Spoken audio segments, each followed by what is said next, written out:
Throughout history, there have been moments, dark, strange, and often unsettling, that defy explanation. From ancient civilizations to modern times, there are events, discoveries, and disappearances that remain shrouded in mystery. What happened to the lost city of Atlantis? How did the Voynich manuscript survive centuries, still unreadable? And what could possibly explain the eerie silence of the Dyatlov Pass? These questions and many more have confounded even the most brilliant minds. Tonight, we journey into the unknown, uncovering some of the most perplexing enigmas in history, each one a whisper from the past, waiting to be heard. Welcome to the weirdest mysteries in history. In the year 29 BC, amidst the heat of the Roman Empire's territorial expansions, a soldier from the Roman army was stationed in the region of Palestine near the borders of the ancient kingdom of Judea. His name was Gaius Plinius, a name now almost lost to time. But his story has left behind a trace of something far stranger, an event that would both confound and fascinate historians for millennia, plus claim to have walked into another sky. The account begins on a relatively ordinary day. Plinius, as part of his duty, was sent to patrol the outer edges of the empire's territory. The land was rugged, the air thick with the scent of earth and salt from the distant Mediterranean, and the heat unbearable for any soldier who found themselves too far from the comfort of the camp. It was here, on a seemingly routine journey, that he first reported the inexplicable event that would haunt him for the rest of his life. As he and his unit passed through a narrow pass in the rugged hills, Plinius claimed to have experienced a sensation so intense, so unearthly that it felt as if the very fabric of reality had torn around him. In an instant, the landscape he knew, rocky, arid, bathed in the harsh light of the Palestinian sun, shifted. According to his account, the sky above him transformed into something completely alien, as if he had stepped into another dimension altogether. The air was cooler, the colors of the horizon more vibrant, and the very ground beneath his feet felt foreign to him, despite his intimate knowledge of the terrain.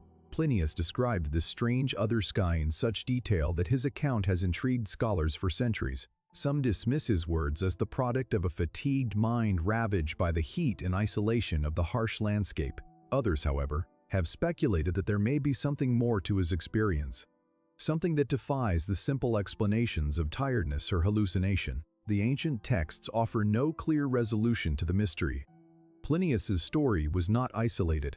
Throughout the Roman Empire, soldiers and travelers told similar tales of visions, strange landscapes, and encounters with realms that were not bound by the laws of nature as they understood them. Was Plinius truly describing a physical event? Or was he recounting something deeper, something spiritual? Could this be a glimpse into a world beyond our own? Or was it merely the fevered delusion of a man far from home? There are a number of plausible explanations for what Plinius might have experienced it. One theory suggests that he could have encountered a rare atmospheric phenomenon known as a supernumerary rainbow, a phenomenon where light refracts in such a way that it creates unusual and vivid displays in the sky. Another theory proposes that Plinius's other sky was merely the result of a psychological breakdown brought on by the extreme stress and isolation of his military duties. The harsh conditions of the desert combined with the pressure of Roman warfare could have induced hallucinations. But even these rational explanations leave one question lingering. Why would a man so embedded in the Roman military and its values speak so plainly and earnestly about something so extraordinary? If he had not truly experienced it, some have even ventured into more speculative territory, suggesting that Plinius may have encountered an unknown, even supernatural force, perhaps an ancient portal or rift between worlds. Could the other sky have been a glimpse into another time or place beyond the boundaries of human understanding? Was Plinius a witness to a momentary tear in the fabric of reality, a fracture that only those at the edges of the Roman Empire might have witnessed? Despite centuries of exploration and debate, no definitive answer has surfaced. The Roman soldier's strange tale continues to haunt those who study the ancient world, a thread of uncertainty woven into the tapestry of Roman history. Perhaps in the end, the truth is elusive, because the very nature of his experience was beyond what we can understand today. What did Plinius truly see? Was it a divine vision, a momentary madness, or something else entirely? The question remains unanswered, and perhaps like the mysteries that often lie hidden in the annals of history, it is a question we may never fully solve. As we journey deeper into the ancient world, we encounter a peculiar mystery that has puzzled historians, archaeologists, and scholars for centuries. It is a phenomenon that centers on the grand temples of Rome, structures dedicated to gods, heroes, and emperors. These temples, towering and majestic, were more than just places of worship. They were symbols of the power and divinity that permeated Roman life. But there is one particular aspect of these temples that has never been fully explained: the self-moving statues in the heart of ancient Rome within the sprawling complexes of marble and stone. Reports began to surface, stories of statues, some centuries old, that seemed to move of their own accord. These were not mere legends or folklore. The records are detailed, written by respected historians and philosophers, chronicling strange events that took place in the most sacred of places. One such account comes from the Roman writer Pliny the Elder, who in his Natural History describes a statue of the god Jupiter in the temple at Austria, a port city near Rome. Pliny writes that the statue, made of marble and enshrined in the temple for generations, was reported to have moved slightly, shifting its position as though it had a will of its own. Other writings from the period tell of similar events occurring across the empire, from the Grand Temple of Juno Spida in the Nubium to the Temple of Apollo in Delhi, where statues, including those of the gods and heroes of Roman legend, were said to change their posture or orientation in ways that defied natural explanation. In some instances, these statues were reported to have shifted by mere inches. In others, the movement was more dramatic. One particularly eerie account from the Temple of Diana in Ephesus tells of a statue whose hand was seen to stretch outward as if reaching for something or someone. The priests who maintained the temples often reacted in astonishment and in some cases attributed the movements to divine intervention.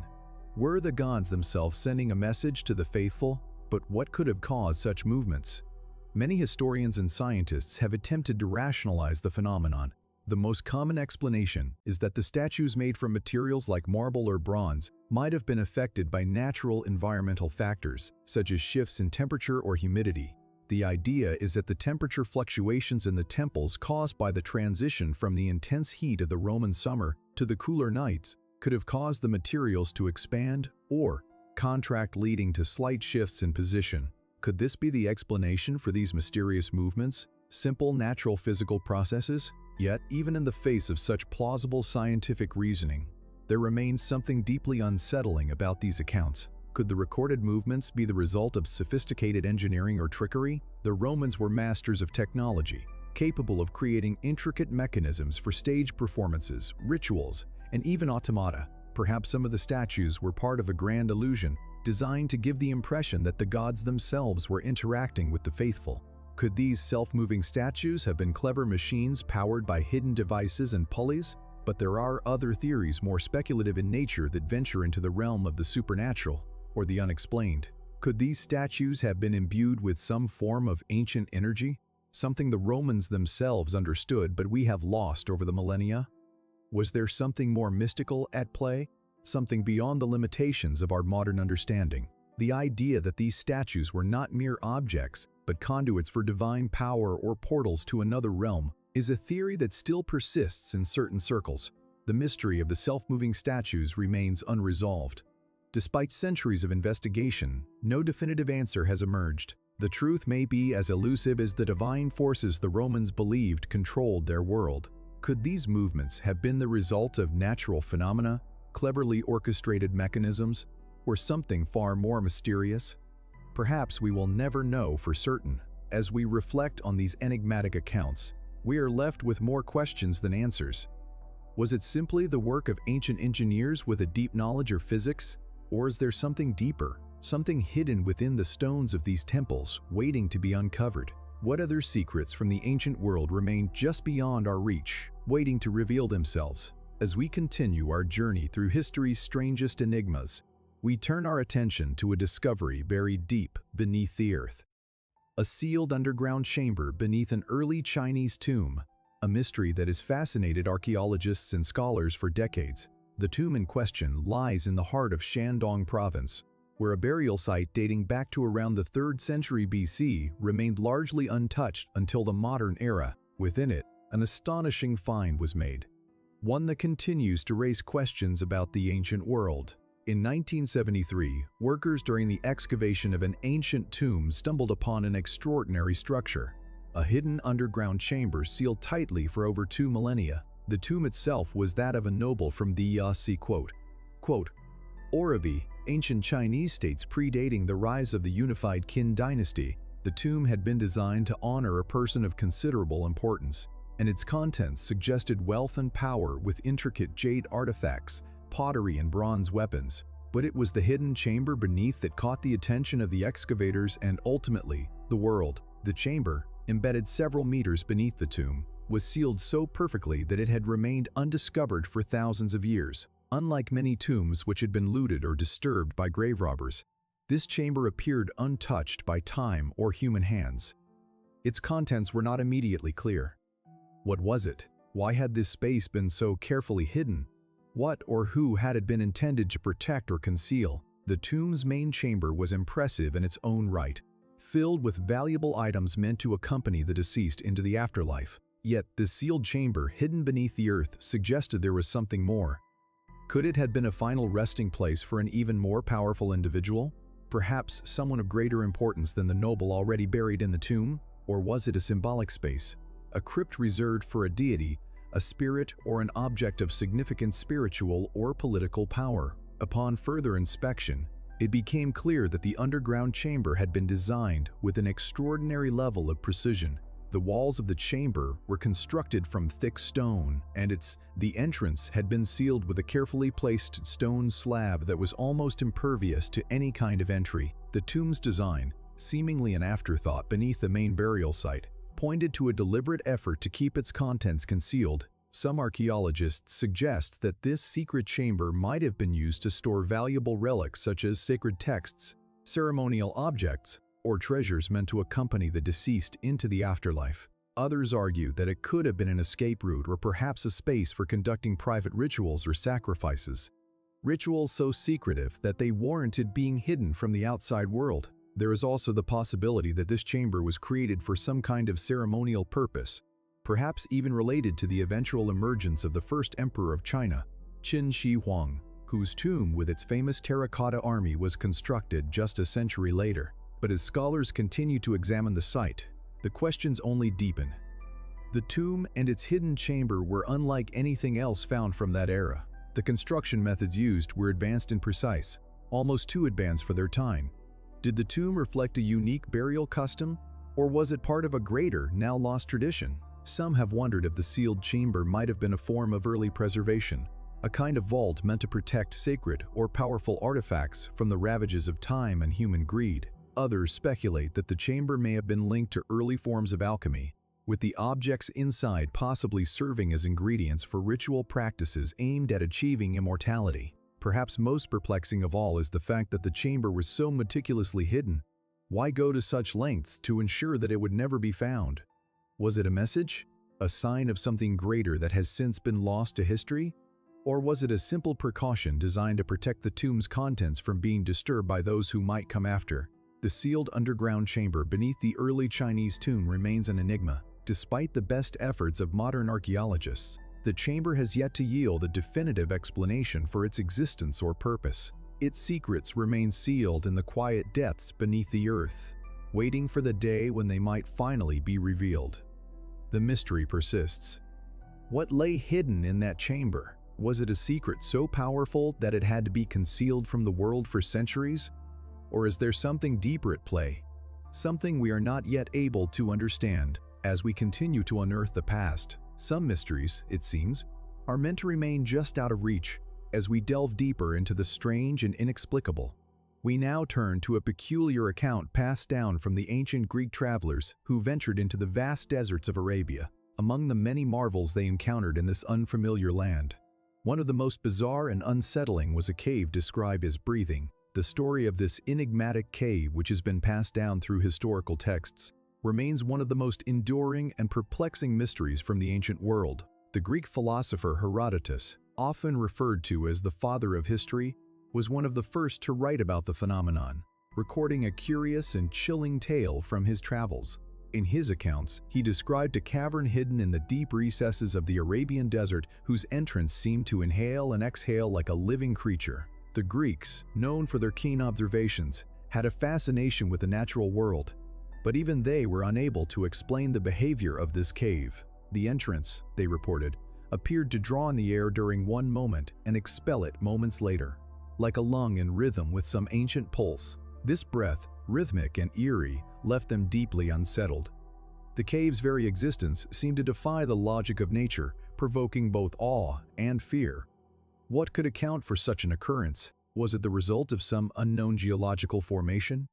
Or was it something more mystical, a phenomenon beyond human understanding? The travelers of Herodotus's time, for whom the world was filled with strange and unexplained forces, could not have imagined the possibilities of modern science. Yet even today, the breathing cave remains a subject of intrigue. Several centuries after Herodotus, other Greek and Roman travelers, including Strabo and Pliny the Elder, would recount similar stories. These accounts were consistent in their description of the cave's strange behavior, suggesting that the breathing was not an isolated legend, but something that was observed by multiple independent sources. However, these travelers also provided little in the way of explanation. To them, the phenomenon was more than a mere curiosity.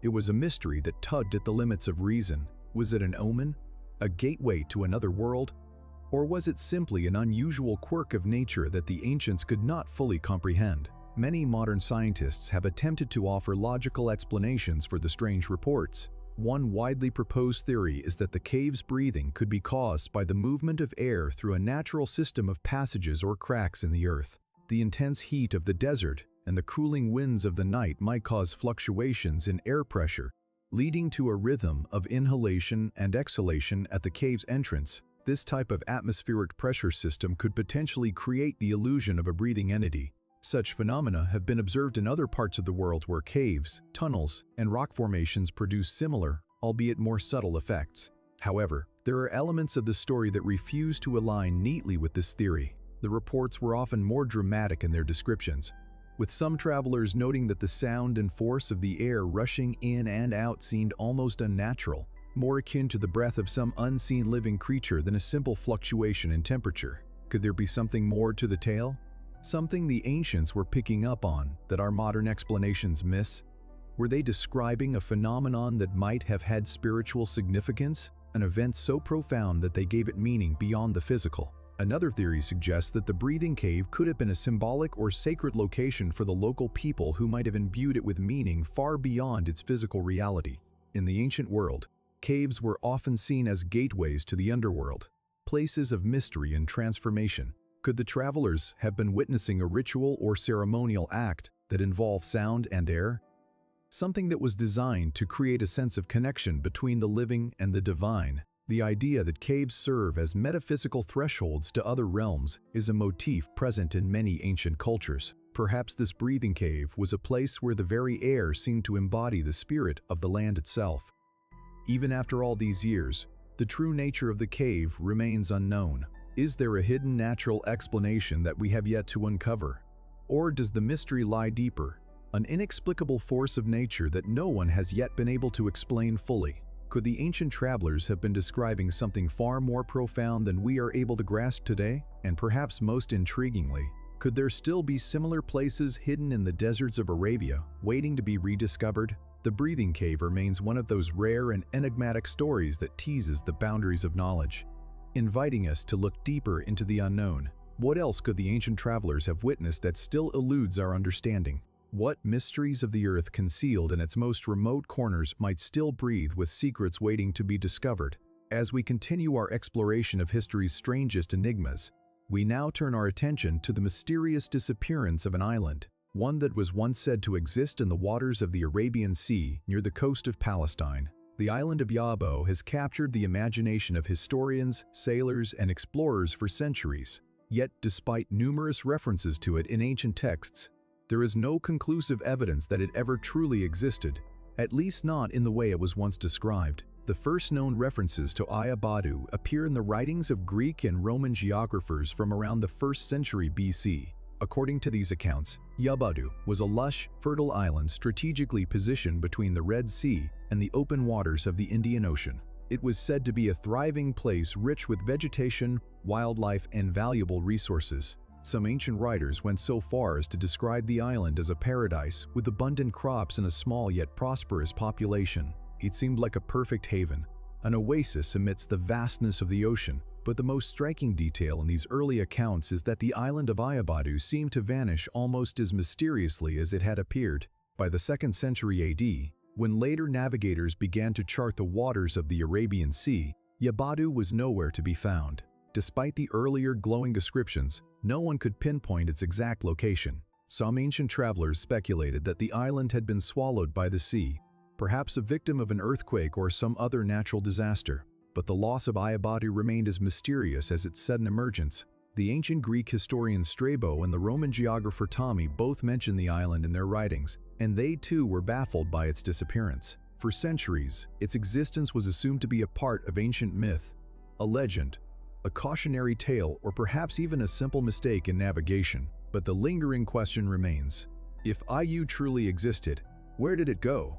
Some have speculated that Iabadiu may have been an island that was part of a now submerged landmass, an ancient continent or chain of islands that was gradually submerged beneath rising seas. Over the millennia, it is possible that natural forces such as shifting tectonic plates, rising water levels, or volcanic activity could have eradicated the island, leaving no trace behind. This theory is supported by the fact that many ancient coastal civilizations, particularly in the Mediterranean and the Arabian Gulf, made references to lands or islands that are no longer visible today. Could Iabadiu have been one such island? Perhaps it was a victim of time, its lush landscape and thriving population eroded by the relentless forces of nature. But if this were the case, why did it disappear so suddenly? And why was it described in such specific terms in ancient texts? Others have suggested that Iabadiu might have been an early example of what we now call a phantom island or fata morgana phenomenon, an illusion created by atmospheric conditions where distant landmasses appeared to hover on the horizon, distorted and sometimes seemingly within reach, only to vanish once the observer gets closer. Could the island have existed but only as a mirage? A brief optical illusion that led travelers to believe it was a real place?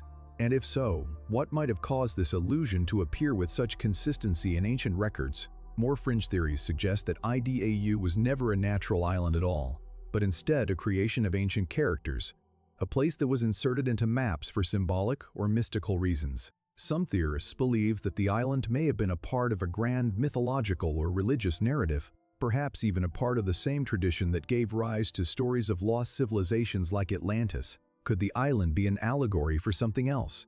A metaphor for paradise?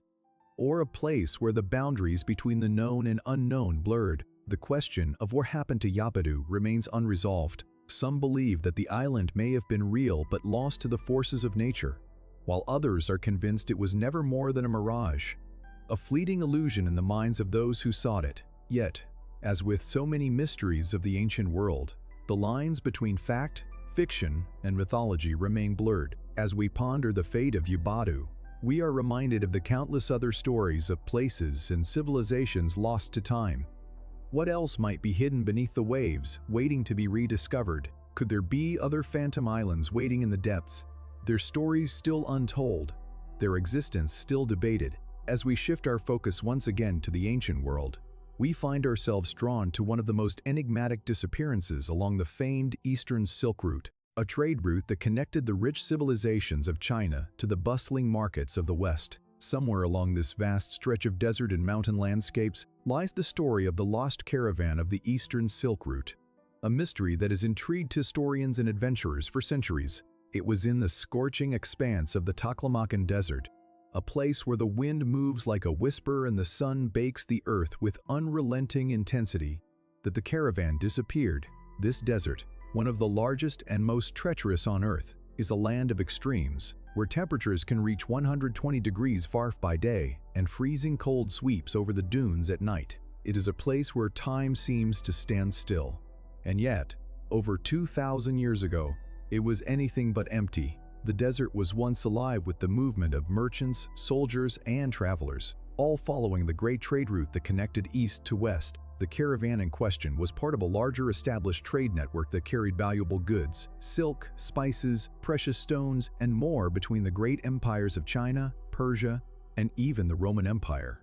It was a vibrant exchange, but also one fraught with danger. The caravan in question, traveling sometime around the 2nd century BC, was making its way across a particularly hazardous stretch of the Silk Route when it simply vanished. No survivors, no tracks, no sign of its passage. One moment it was there, the next it was gone. At the time, caravans were often led by seasoned traders who knew the land well, and this group was no different. Their route was mapped, their supplies prepared, and their journey was part of the regular flow of commerce. Yet, as the story goes, this particular caravan simply ceased to exist in the vast, unyielding desert. Was it a natural disaster that wiped them out? A sandstorm so ferocious that it buried them in a single moment? Or was it something more deliberate? A hidden attack by bandits or an unknown enemy, unseen and elusive? Some reports written centuries later by travelers and historians who passed through the region suggest that the caravan was carrying an extraordinary load of treasures, perhaps more than usual for such a journey. The goods were described as being of immense value, possibly even priceless items from distant lands. Could this have been the reason for the caravan's disappearance? Was it the target of thieves so cunning that even the desert could not give up their trail? But what is most curious is the eerie silence that followed the caravan's disappearance. In the years that followed, explorers, traders, and even local nomads scoured the region, hoping to find some trace of what had happened. Yet, despite their efforts, no evidence of the caravan was ever found. There were no skeletal remains, no remnants of goods, not even a footprint in the shifting sands that could indicate the caravan's fate. Some have suggested that the desert, with its ability to swallow even the most determined of adventurers, might have erased any trace of the caravan entirely. Yet the question remains, how could such a disappearance occur in a land that had been mapped and traversed for centuries? One theory widely discussed but never confirmed is that the caravan may have fallen victim to a natural phenomenon such as an unexpected sandstorm or a sudden quake that swallowed both the travelers and their precious cargo. The Taklamakan Desert is known for its intense and sudden shifts in weather, and the idea of a massive storm engulfing the caravan has some plausibility. However, this explanation still fails to account for the complete absence of any evidence, which leaves us to wonder, could there have been something even more mysterious at play? Some fringe theories suggest that the caravan's disappearance was not purely a natural event, but rather the result of an unknown force, perhaps a religious or spiritual significance attached to the goods they were carrying. Was there something in the caravan's cargo that marked it for destruction? Something that brought about the wrath of forces beyond human comprehension? Was the caravan's route cursed, or had they unwittingly crossed into a forbidden zone? Over time, the tale of the lost caravan has been passed down as part of the broader mystique surrounding the Silk Road, a route known as much for its trade and cultural exchange as for the mysteries and dangers that lay hidden in its vast stretches. Was the disappearance simply the result of human error, the natural dangers of the desert, or was there something more inexplicable at work? The story of the lost caravan remains unresolved, a haunting enigma in the history of the Silk Route. What really happened to those travelers?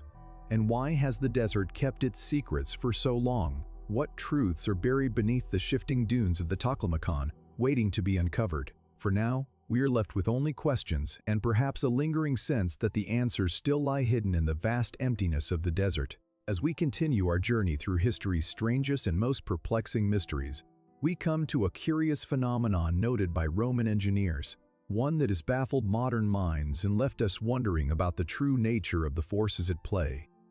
This is the story of a strange magnetic hill, an area where the laws of physics seem to bend, where objects appear to defy gravity and move uphill, seemingly against the natural pull of the Earth. The magnetic hill in question, often referred to by historians as the Via Claudia Augusta anomaly, was first observed by Roman engineers in the 1st century BC during the expansion of the empire into new territories. The road in question ran through a region known for its peculiar topography, near the foothills of the Alps, where the land was rocky and uneven. As engineers and soldiers traversed the area, they noted something unusual. When certain vehicles, carts, or even small groups of soldiers stopped on the road, they seemed to roll uphill slowly, almost imperceptibly, as if some invisible force were pushing them against the natural slope. To the engineers of the time, accustomed to the study of geometry and land surveying, this was not an easy mystery to explain. They had mapped and engineered roads across much of the known world using sophisticated techniques of leveling and measurement. Yet this strange phenomenon on the Via Claudia Augusta was not something that could be explained by any known principle of Roman engineering. How could this happen? Was it a trick of perception? A mirage of the mind? Or was there some physical anomaly beneath the earth that caused objects to appear as though they were moving against the force of gravity? At first, some speculated that it was merely a trick of the landscape. The Via Claudia Augusta was built through a winding, hilly terrain, and it's possible that the gentle slopes of the road gave the illusion of objects moving uphill when in fact they were moving down a subtle incline. Could the engineers have simply misjudged the slope, creating an optical illusion? It's a plausible explanation, but the phenomenon continued to perplex them. The cartwheels, for example, would often make creaking sounds as they slowly moved, as if a force was gently nudging them forward. The soldiers who experienced it felt a strange, unnerving pull, as though the earth itself were subtly shifting beneath them. Over the centuries, this strange magnetic hill became a subject of fascination for explorers and historians alike. Some early scholars believed that the land harbored a hidden source of magnetism, an invisible force embedded in the Earth's crust, capable of influencing the movement of metal objects or even bending the natural laws of physics. Could there be some undiscovered magnetic field that caused the strange behavior of objects? The Romans, after all, were known for their keen interest in the natural world, and they were no strangers to experimentation with magnets and lodestones. The concept of a magnetic force was well within their understanding, though they never fully connected it to the strange events happening on the Via Claudia Augusta. In more recent times, modern scientists have looked to explain the phenomenon using the principles of geomagnetism. Could the region possess unusual magnetic properties that influence the movement of objects? While magnetic fields certainly exist within the Earth, scientists have yet to find any conclusive evidence that explains the effects observed on the hill. The area, with its unique geological features and magnetic anomalies, could in theory cause variations in gravitational pull, but these explanations remain largely speculative. Other theories delve into the more esoteric. Could the magnetic hill be linked to ancient engineering techniques that involved hidden, forgotten forces of nature? Some have proposed that the Romans may have encountered a rare, naturally occurring magnetic field in the area, one that even their advanced knowledge of engineering could not fully understand or control. It's a thought-provoking idea that the ancients may have stumbled upon a natural phenomenon that we are only now beginning to consider. As we reflect on the mystery of the magnetic hill noted by the Roman engineers, we are left with a lingering question. What exactly is happening in that remote stretch of land? Could it be the result of a hidden geological feature? Or is there a deeper, perhaps even unexplained force at work? Something the Romans sensed, but could not explain fully. The enigma of the magnetic hill stands as one of those rare and thought-provoking mysteries where the line between natural phenomena and the unknown remains blurred. What might still be hidden beneath the Earth's surface, waiting for us to uncover? Is it simply a quirk of the land, or could it be a sign of something far stranger, something the Romans were only beginning to understand? As we continue our journey into history's most perplexing mysteries, we now find ourselves in the arid landscapes of northern Peru at the foot of the Andes Mountains, where one of the ancient world's greatest enigmas still loom, Huaca del Sol.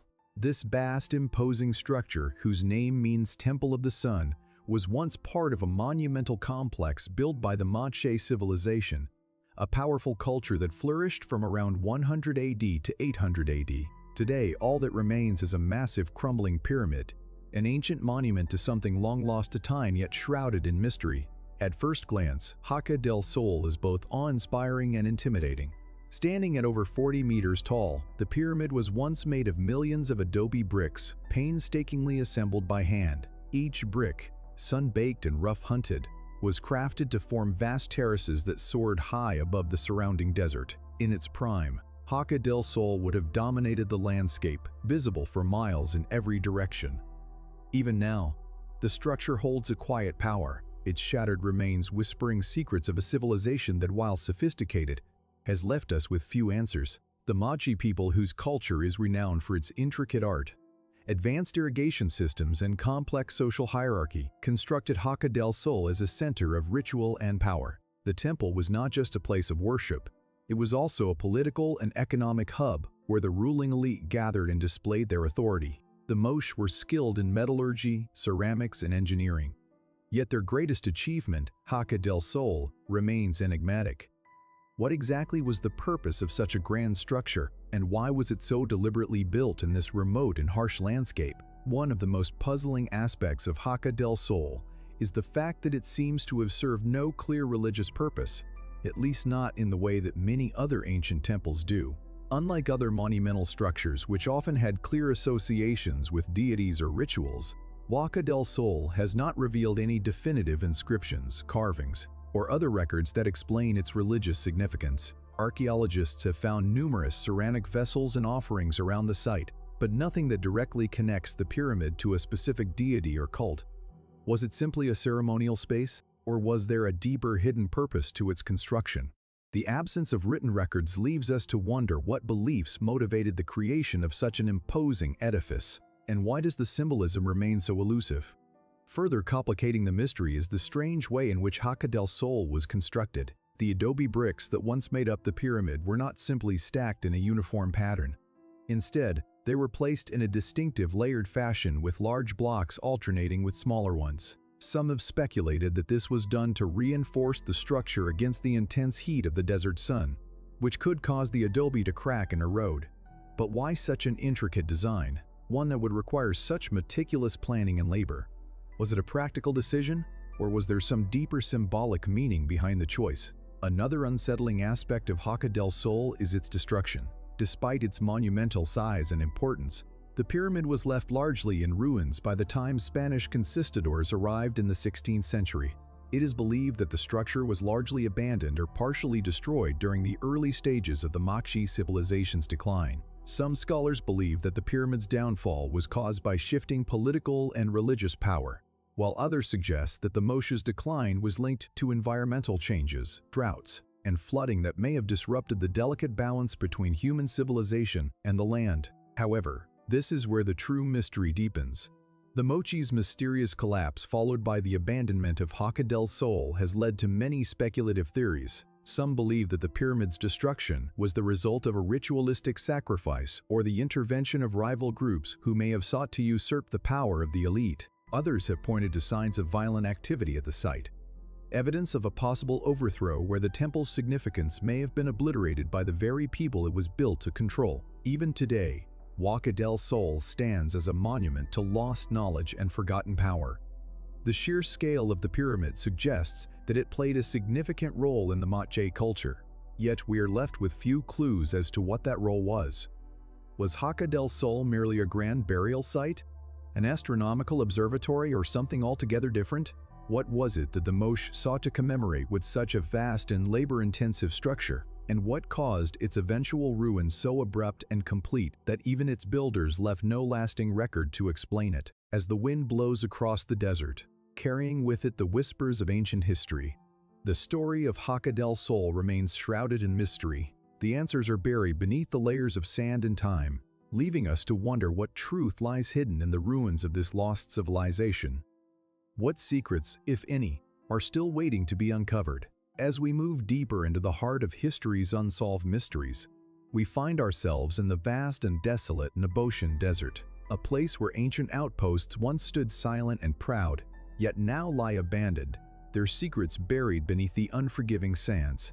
The Nabataean kingdom, which flourished from the 4th century BC to the 2nd century AD, was renowned for its intricate network of trade routes, its skill in water management, and its stunning capital, Petra, a city carved from rose-colored rock. But beyond this famous site, across the arid expanses of the desert, lie a series of outposts that once served as hubs of commerce, culture, and communication. Today, these locations remain eerily silent.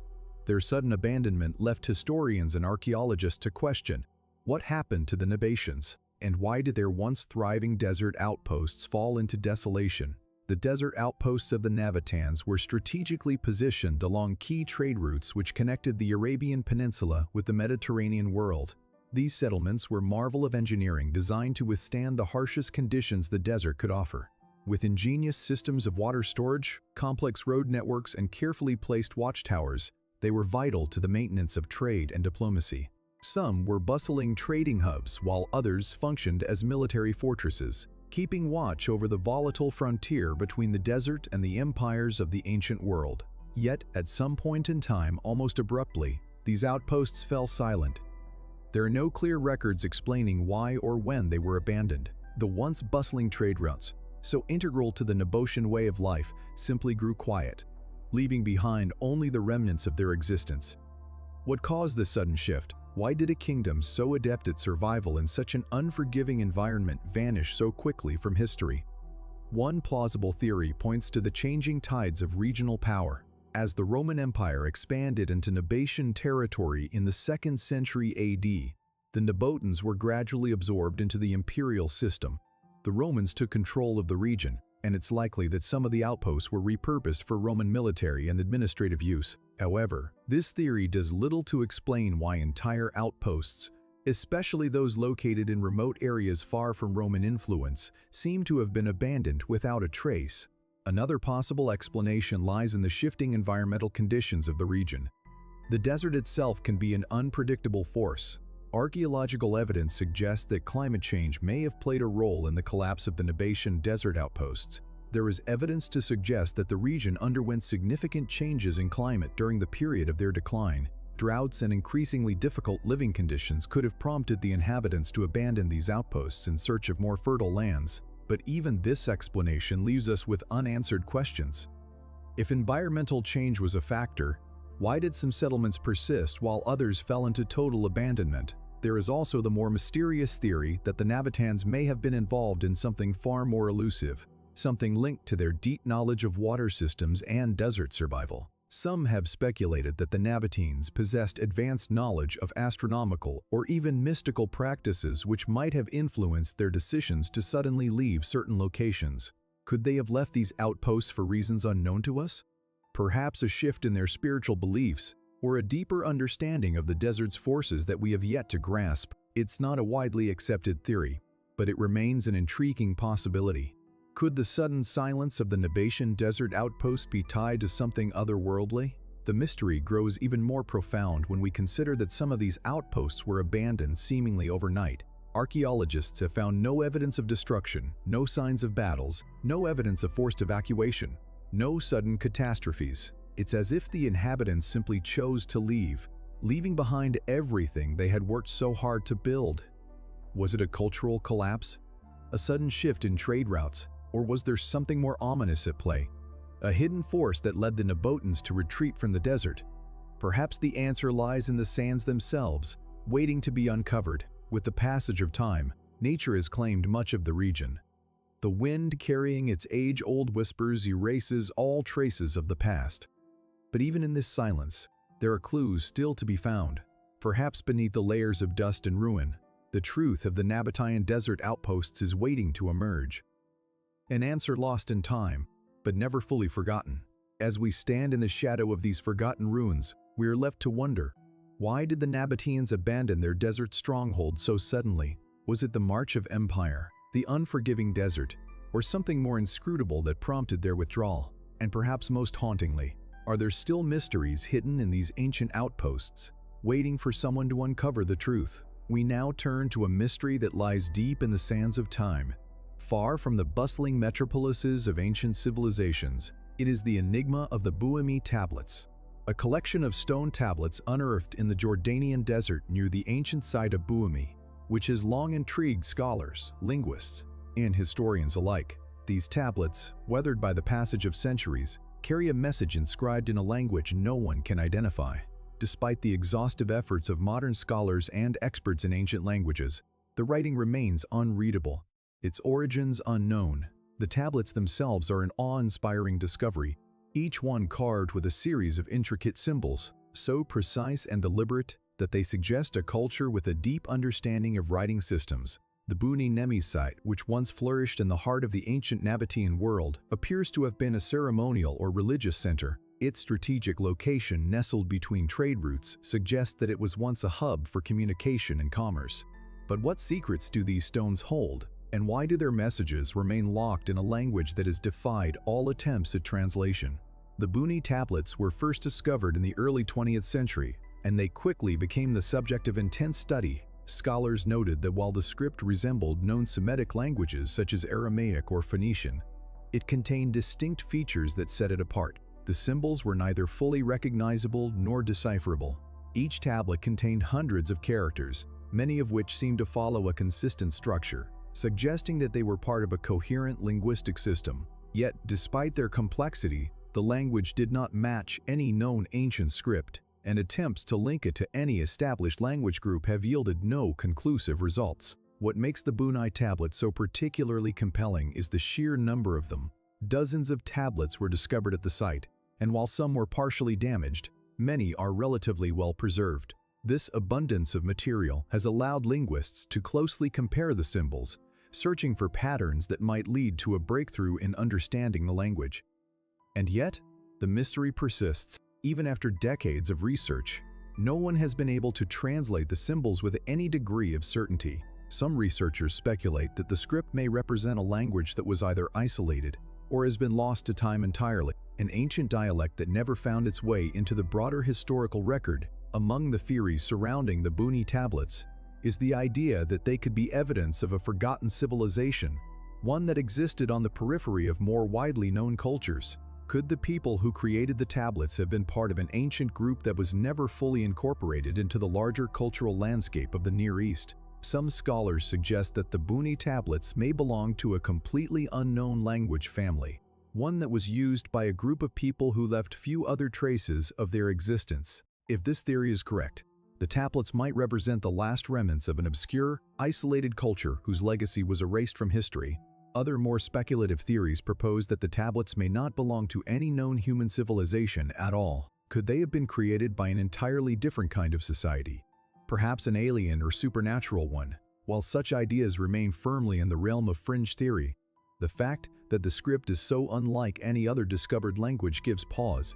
What if these strange symbols were intended to communicate something far beyond the human experience? This theory, though highly speculative, speaks to the allure of the Bunai tablets, the possibility that they are not merely relics of the past, but pieces of a larger puzzle that humanity has yet to fully understand. Still, more grounded theories suggest that the tablets could have been created by a religious or political elite, attempting to preserve their sacred or governmental knowledge in a language that would not easily be understood by outsiders. If the tablets were used for ceremonial or mystical purposes, it is possible that the language was deliberately constructed to remain obscure, its meaning understood only by a select few. But if this is the case, why was it lost to time, and why was it never revived by later civilizations that might have inherited it? Even with the advances of modern technologies such as high-resolution imaging, computational analysis, and AI-based language decoding, the Bunai tablets remain locked in silence. Their symbols persist as a tantalizing enigma, one that continues to defy all attempts at unraveling. As we stand before these ancient stones worn by centuries of desert winds, we are left with the haunting keys question. What did the creators of the Bunai Nemi tablets wish to communicate? And why has their language remained so impenetrable? Was this a forgotten culture, a lost dialect, or something altogether more mysterious? As time marches on, the tablets still offer no answers, only the faint echoes of a forgotten past, waiting for someone to decipher their meaning. What might still be hidden in the depths of the Bunai ruins, buried beneath the shifting sands, waiting for us to understand. As we continue our exploration of history's most perplexing mysteries, we now turn our attention to an Oasis settlement in North Africa, a place that once thriving is now a ghostly reminder of a civilization lost to time, nestled in the harsh, unforgiving landscape of the Saharan desert. This oasis was a bustling community sustained by a rich ecosystem and vital trade routes that connected the far reaches of Africa with the Mediterranean world. Yet, despite its promising location and apparent prosperity, the settlement met a sudden and unexplained collapse, one that left behind no clear answers as to why it fell into ruin. The settlement in question, thought to be located near what is now Libya, thrived from at least the 3rd century BC. Archaeological evidence suggests that the oasis was home to a complex society with well-built structures, thriving agriculture, and a network of trade routes that brought in goods from distant lands. Water was abundant, sourced from natural springs that fed into fertile lands, supporting not just crops, but a thriving population of traders, artisans, and laborers. the region's proximity to the crossroads of ancient empires, including the Ptolemaic Egypt to the east and the Carthaginian territories to the west, would have ensured that this Oasis settlement was a key player in the region's economic and cultural exchanges. However, the once thriving community vanished with surprising suddenness. The collapse of the settlement was complete, and there is no evidence to suggest a gradual decline or even a catastrophe that might explain the abandonment. Archaeologists have found no signs of warfare, invasion, or natural disaster, such as the type of catastrophic droughts or floods that might typically explain the fall of an Oasis-based society. No signs of battle or destruction mar the walls of its buildings, and there are no mass graves or burned structures that could suggest a violent end. Even more perplexing, there is no indication of a prolonged environmental collapse, such as a drought that might have caused the oasis to dry up. In fact, the water sources around the site remained viable for centuries after the settlement's disappearance. This absence of evidence has led historians to puzzle over what exactly caused the community to vanish so suddenly. One possible explanation is that the collapse was due to internal factors, political upheaval, economic breakdown, or social unrest. Perhaps the ruling elite overextended their control, or infighting among local leaders undermined the stability of the settlement. The fact that the settlement was strategically positioned at the crossroads of trade routes would have made it vulnerable to shifting political tides, and it is possible that a series of bad decisions or infighting between factions led to its rapid abandonment. If there was an internal collapse, it could explain the lack of physical evidence, as a collapse of this nature would not necessarily leave the kinds of visible scars one might expect from an external enemy. Yet this theory still leaves much unanswered. Why did an entire settlement vanish without any sign of a prolonged struggle or gradual decline? The lack of evidence for social unrest or political strife makes this explanation seem incomplete. Moreover, such an abrupt fall would seem unlikely for a community that had long been integrated into the region's established trade systems. If internal strife was indeed to blame, why were there no records, no ruins of battle, no clear signs of conflict left behind? An alternative theory focuses on environmental change, but one that is far subtler than the traditional explanations of drought. The Saharan desert is known for its shifting climate, and some researchers have suggested that the region experienced a slow yet significant change in its environmental conditions. While there is no direct evidence of drought, subtle shifts in weather patterns or changes in the availability of water sources could have affected the local agriculture. Perhaps the spring-fed oasis gradually became less reliable, or the surrounding land became more difficult to farm. The people of the oasis, however, might not have noticed this gradual decline until it was too late. The settlement could have struggled in silence for years, its inhabitants unaware of how precarious their situation was until a tipping point arrived.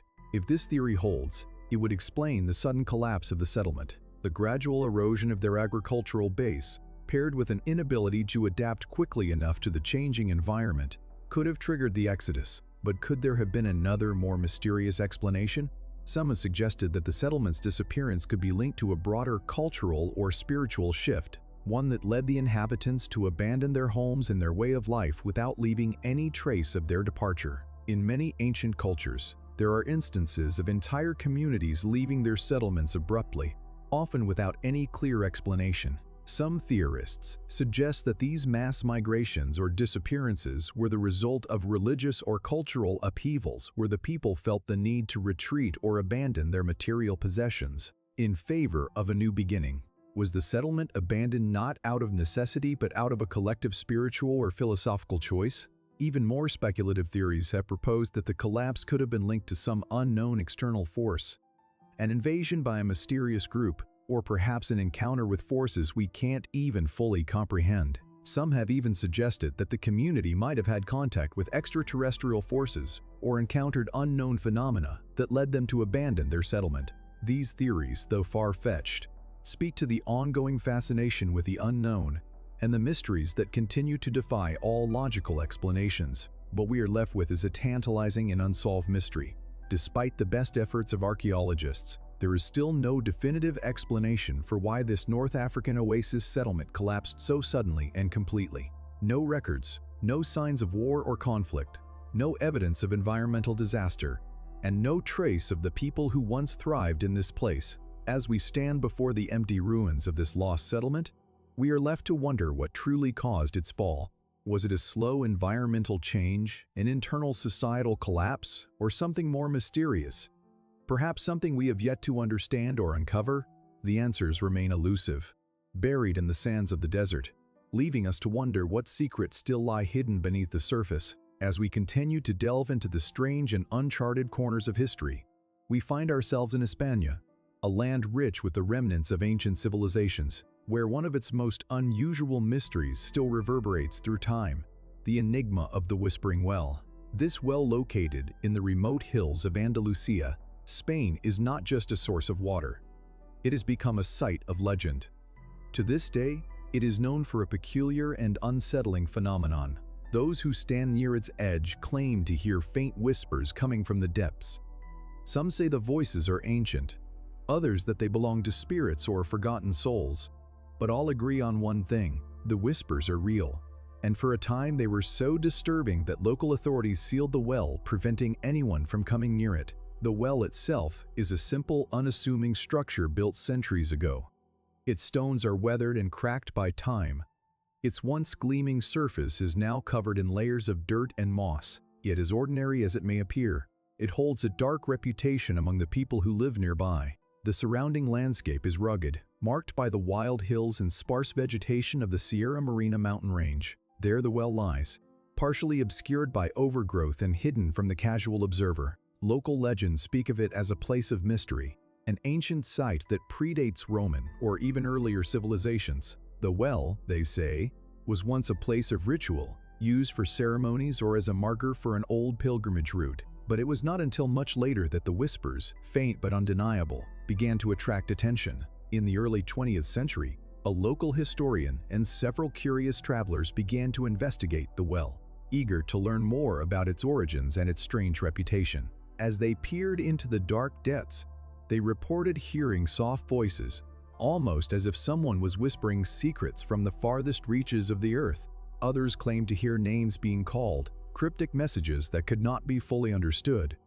The phenomenon was not consistent. Some people heard nothing, while others swore they could hear entire conversations echoing from below. For years, the whispers were a local mystery, and the well gained a reputation as a haunted, almost sacred place.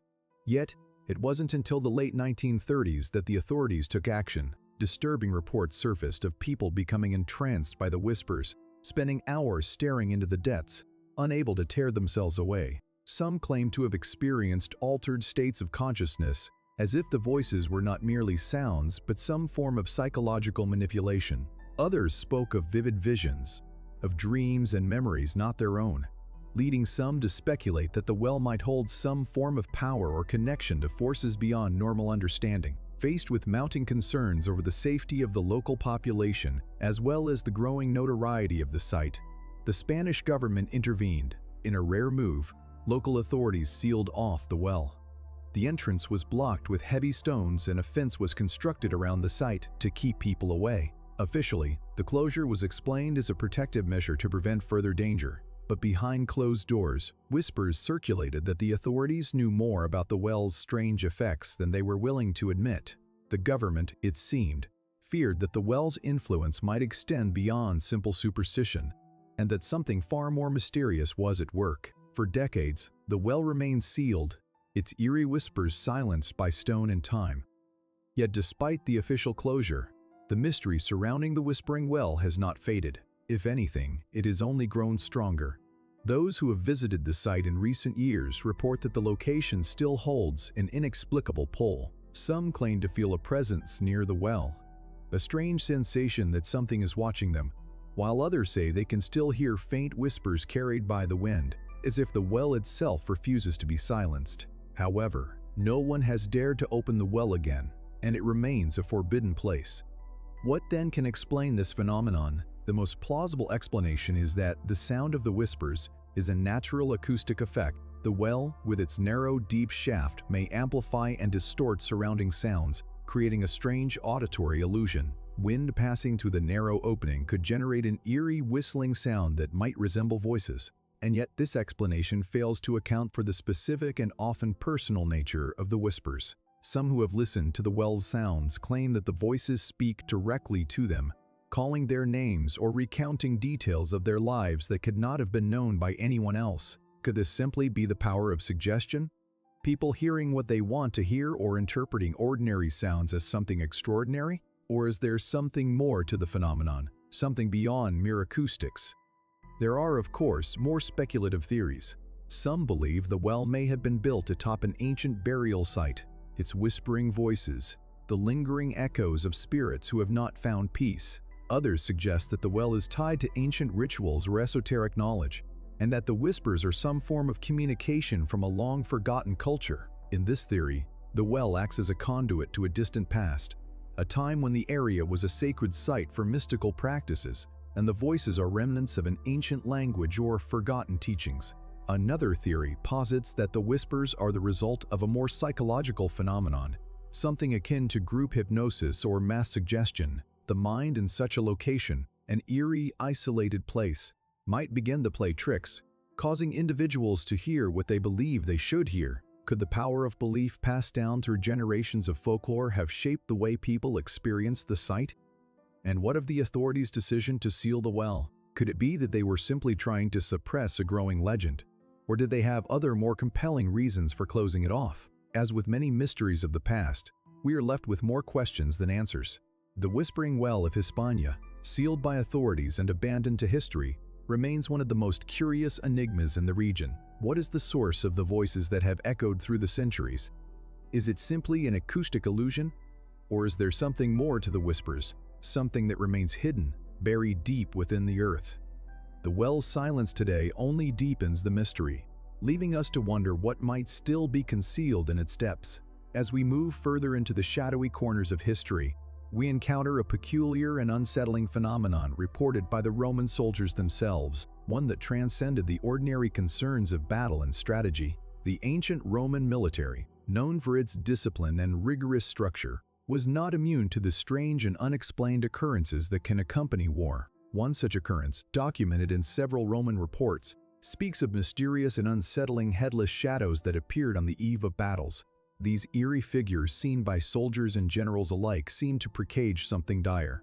The Romans, who were no strangers to omens and signs, recorded these apparitions in their annals, but no one has ever fully explained their meaning or origin. The reports speak of these shadows appearing in the midst of military camps, often on the edge of the campfire's glow, where they would move, often in the darkness, with the eerie semblance of human figures but lacking any discernible head. They would glide silently between the tents, or in some cases appear in the midst of Roman soldiers just before dawn. The soldiers would watch, transfixed by these figures, sometimes feeling a chill run down their spines, other times experiencing a strange sense of foreboding. On a few occasions, these shadows would seem to be joined by other apparitions, animals, particularly birds or horses, suggesting some connection between the headless figures and other symbols of death or doom. For the Romans, the supernatural and the omens were a deeply integrated part of their daily life. Priests and soothsayers known as augurs would interpret the behavior of birds and other signs as messages from the gods guiding military strategies or even signaling the outcome of battles. So the appearance of these headless shadows was no small matter. Roman commanders, particularly those with a keen sense of their military prowess, would take these omens seriously, sometimes delaying actions, rethinking strategies, or offering sacrifices to appease whatever unseen force had sent them. The shadows were often seen just before pivotal battles, moments when the fate of legions hung in the balance. In one notable instance recorded by the historian Pliny the Elder during the Battle of the Tudbird Forest in 9 AD, one of Rome's most catastrophic defeats, a shadowy figure was reported to have appeared just before the final attack. The figure was described as a soldier cloaked in shadow, with no head, moving silently across the battlefield, as if leading the way for the ambush that would destroy 3 Roman legions. Although the headless shadow was not fully understood at the time, many historians now believe that the appearance of this figure signified the end of Roman dominance in the region. It was an omen not only of the loss, but of the darkness that would envelop Rome in the aftermath of such a significant military failure. Other reports, while less dramatic, still carry an air of mystery. In another, less famous account, the shadow was seen at a Roman camp just before the Battle of Cannae in 216 BC, one of the most infamous losses in Roman history. Here, the headless figure was described as moving in and out of the command tent, as if observing the commanders and their final preparations for the impending confrontation with Hannibal's forces. This figure's appearance did little to inspire hope among the soldiers, and many upon witnessing it believed that it foretold the terrible loss of life that would follow. In both cases, the shadows were seen as a sign of the inevitable, a warning that could not be ignored. But what exactly were these headless shadows? Were they manifestations of the collective anxiety and fear that swept through the Roman legions, particularly as they faced difficult or near impossible battles? Some historians and psychologists suggest that the sightings could be explained as shared hallucinations or psychological projections, a sort of mass hysteria brought on by the tension of war. The stress of being on the brink of battle, the fear of impending doom, could have been enough to cause soldiers to believe they were seeing things, ghostly shapes or figures moving in the shadows. In this theory, the headless aspect of the figures might reflect the soldiers' sense of losing their identity, their individuality, as they prepared to sacrifice themselves for the empire. Another explanation might be rooted in the Roman military's deeply entrenched belief in omens and prophecies. In the Roman worldview, everything had meaning, and every event, even the smallest, could be interpreted as a message from the gods. The headless shadow then could have been a symbol of death itself, an ancient figure that appeared to signal that something momentous was about to happen, something that could not be avoided. The figure's lack of a head could symbolize the inevitability of death and the loss of control, both of which would resonate with soldiers who lived in constant fear of the violence that would come with the next battle. If the Romans believed that the gods were sending them a warning, it would make sense that the appearance of such an apparition would be seen as a portent of a coming disaster. For some, the headless shadows could represent the Roman genius, a form of protective spirit or guiding force that was said to be present in every Roman soldier and in the legions themselves. Could these shadows have been the genius of the soldiers themselves, manifesting in some supernatural way to show them the darkness ahead? Could these figures have represented something more profound? An acknowledgement that no matter how mighty or well-prepared the Roman army was, death and defeat were always lurking just beyond the horizon. There are, of course, more speculative theories that propose these headless shadows as something far more mysterious, perhaps even extraterrestrial in origin. Some fringe theorists suggest that these shadows were not the product of human fear or superstition, but were rather the result of alien presence or some form of interdimensional contact. Could these apparitions be the result of some unknown force possibly related to the advanced technology or knowledge of beings from another world? After all, in the Roman Empire, where culture, science, and belief systems often blended together, the strange and unexplained were frequently attributed to the gods, and perhaps some Roman commanders saw these shadowy figures as divine messengers, or even as alien visitors preparing them for the inevitable. Despite the many theories, both rational and far-fetched, what remains most fascinating about the Roman reports of headless shadows is the deep sense of foreboding they convey. Whether born from the anxieties of war, the religious fervor of a civilization that saw the hand of the gods in every aspect of life, or something more inexplicable, these figures left an indelible mark on the minds of the soldiers who saw them. The headless shadows might have faded into history, but they still provoke deep questions about fate, death, and the unseen forces that govern human lives. What were these figures trying to communicate to the Romans? And what, if anything, do they still have to tell us today? Is there still some unknown factor at play, hidden from view, waiting to be uncovered? The shadows continue to whisper from the past, and we are left to wonder what still remains concealed in their silent depths. As we journey deeper into the world of ancient trade routes, we come across an anomaly buried in the shifting sands of history, an enigma known only to those who walk the forgotten paths of the desert. Along the ancient trade routes that stretched from the Nile in the south to the heart of Mesopotamia and beyond, archaeologists have uncovered strange objects, glimmering translucent remnants of a bygone era. These objects, pieces of desert glass, can be found scattered across the scorching sands of the Sahara and in remote corners of the Arabian Peninsula. They are not just fragments. They are meticulously shaped objects, some appearing to be tools, others strangely crafted ornaments. But what makes them truly mysterious is not their shape or form, but their very existence in the context of these ancient trade paths. Where did they come from? How did they end up in the middle of such arid, inhospitable terrain? And why were they so highly valued? The most well-known of these desert glass objects are the remnants of Libyan desert glass, a rare naturally occurring form of glass found in the Sahara Desert. It's thought to have been created by an extraordinary event roughly 29 million years ago when a meteorite or comet exploded in the atmosphere, releasing a burst of energy so intense it caused the silica sands of the desert to melt into glass. This natural glass formed in the shape of large translucent chunks, sometimes as big as a human head, shimmering gold and green in the desert sun.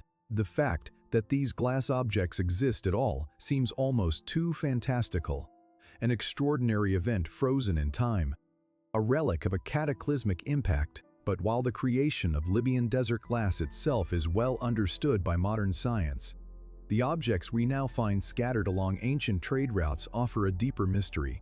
For one thing, these glass fragments were highly prized in antiquity. They were not merely swept up and discarded. They were carefully shaped, polished, and turned into tools and jewelry. The ancient Egyptians, for example, used desert glass to craft amulets and ceremonial objects. In the tomb of Tutankhamun, a famous golden scarab contains a core made of this unique glass, suggesting that it was regarded as a material of great importance, perhaps even as a conduit to the divine. What is most intriguing, however, is the sheer quantity of these objects found along the ancient trade paths. In regions where the natural desert glass should be scarce, archaeologists have found clusters of glass artifacts, often near ancient settlements or way stations where merchants would have passed through. These trade routes stretching from Egypt across the Arabian Peninsula and into Mesopotamia were the lifelines of ancient commerce. The glass objects, many of which are too refined to be considered simple tools, suggest that desert glass had a significance beyond utility. It had value, symbolic power, perhaps even a sacred meaning to those who carried it. But how did these glass objects end up on these distant routes in the first place? The trade networks of the ancient world were vast and interconnected, and the desert glass was certainly not produced by the people living along these paths. The materials needed to craft such delicate objects, the skills and the knowledge to work glass was not widespread in the desert. So, what brought these precious items to these distant places? Theories abound, and yet none offer a fully satisfying explanation. One prevailing theory is that desert glass was highly sought after for its mystical properties. In ancient Egypt, it was believed that such rare objects held spiritual significance. The glass was thought to have been created by the gods themselves, a gift from the heavens, and it was often associated with the power of the sun, which was an omnipotent force in Egyptian religion. The glass could have been seen as a tangible connection to the divine, perhaps even a material embodiment of the sunlight that nurtured all life. Given the religious importance of such items, it is not hard to imagine that they would have been traded across vast distances, passed along from merchant to merchant, from one civilization to the next. Another more speculative theory suggests that these desert glass objects may have been used in early forms of alchemy or ritual practices. In the ancient world, the boundaries between science, magic, and religion were not so clearly drawn as they are today. Could these fragments of glass have been used in secretive ceremonies, rituals intended to harness cosmic or celestial power? Were the glass objects seen as sacred relics imbued with the power of the stars used by ancient healers, shamans, or spiritual leaders to channel forces beyond human understanding? This idea is further supported by the fact that desert glass is known for its unique ability to reflect light in unusual ways, creating an almost otherworldly glow when exposed to the sun. For ancient peoples living in the harsh, unforgiving desert, such a phenomenon may have seemed like a sign from the gods themselves. There are also those who speculate that the glass objects were part of an early form of trade currency used as a medium of exchange, long before the advent of coins or more familiar forms of money. In this theory, desert glass would have been valued not just for its rarity and beauty, but for its universal appeal, its shimmering, translucent quality, making it desirable to cultures far beyond the deserts where it was created. The glass might have been traded like precious metals, moved along the trade routes in quantities large enough to suggest it was used as a form of barter or exchange. But there is yet another darker possibility, one that remains largely unspoken, but cannot be entirely ruled out. Some historians and archaeologists suggest that the desert glass objects, particularly those found in larger concentrations, may be connected to the catastrophic events that shaped the early history of the region. Could these objects be remnants of ancient lost civilizations whose rise and fall are not documented in the history books? The idea that a once thriving culture, perhaps destroyed by a natural disaster or conflict, could have left behind these precious items as relics of a lost world is compelling. This would align with the scattered nature of the glass artifacts, sudden, mysterious, and inexplicable. As the trade routes evolved, the importance of these glass objects seemed to wane, and eventually they were forgotten by most. The mysteries surrounding them were buried in the sand, waiting to be rediscovered. Yet the question remains, what was the true significance of these strange, beautiful glass objects? Were they sacred tokens passed along the trade routes as spiritual gifts? Or were they something more? Physical manifestations of an unknown past, a lost civilization, or a forgotten knowledge? The mystery of the desert glass objects with their strange beauty and unexplained origin continues to haunt the fringes of history.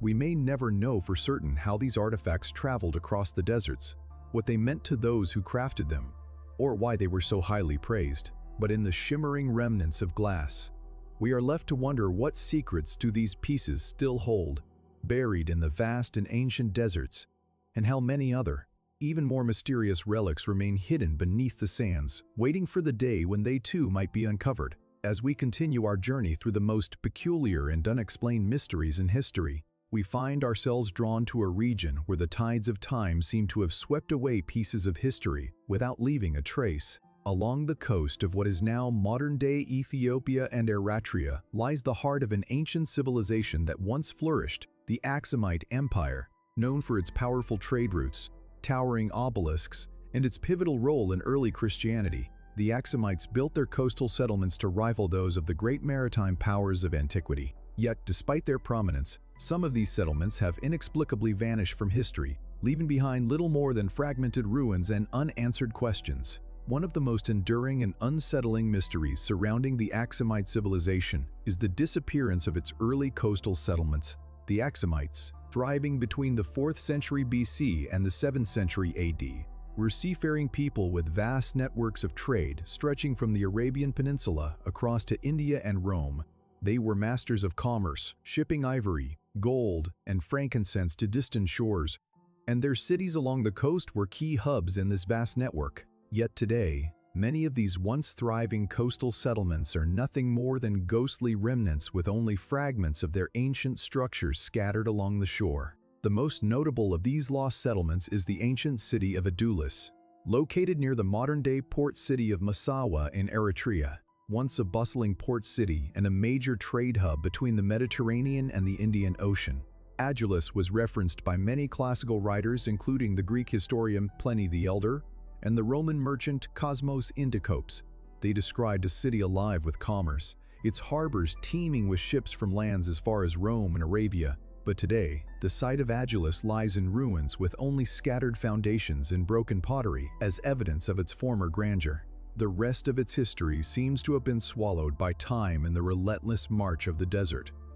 So, what happened to these coastal settlements, and why did they fade into obscurity? Was it a natural disaster that destroyed them, or was there something more mysterious at play? The most widely accepted explanation is that the decline of the Axumite coastal cities was tied to a combination of environmental factors. The shift in climate patterns, particularly a gradual reduction in rainfall over centuries, likely contributed to the eventual collapse of the once thriving maritime trade. As the coastal region became less hospitable with diminishing agricultural productivity and increasingly erratic weather, it is possible that the inhabitants of Headless and other coastal settlements were forced to abandon their cities and move inland, seeking more stable environments. However, while environmental decline may have played a significant role, it does not fully account for the abruptness of the disappearance. It is as if one day these cities were vibrant and the next they were deserted without even a clear record of the mass exodus or destruction. The second theory suggests that the rise of Islam in the 7th century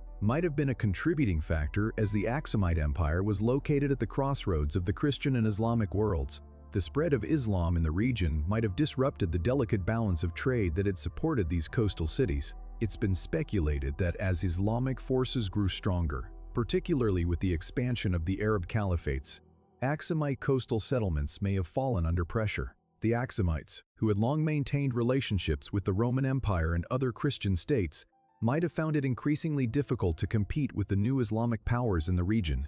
The abandonment of the coastal cities could have been a response to this shift, as they moved to more secure locations further inland away from the encroaching influence of Islamic empires. But while these theories offer plausible explanations, there remains an unsettling gap in the historical narrative. Why did the Axumite civilization not recover as many other ancient cultures did after such pressures? Why did they not rebuild their coastal settlements or establish new ones further south as other civilizations had done in similar circumstances?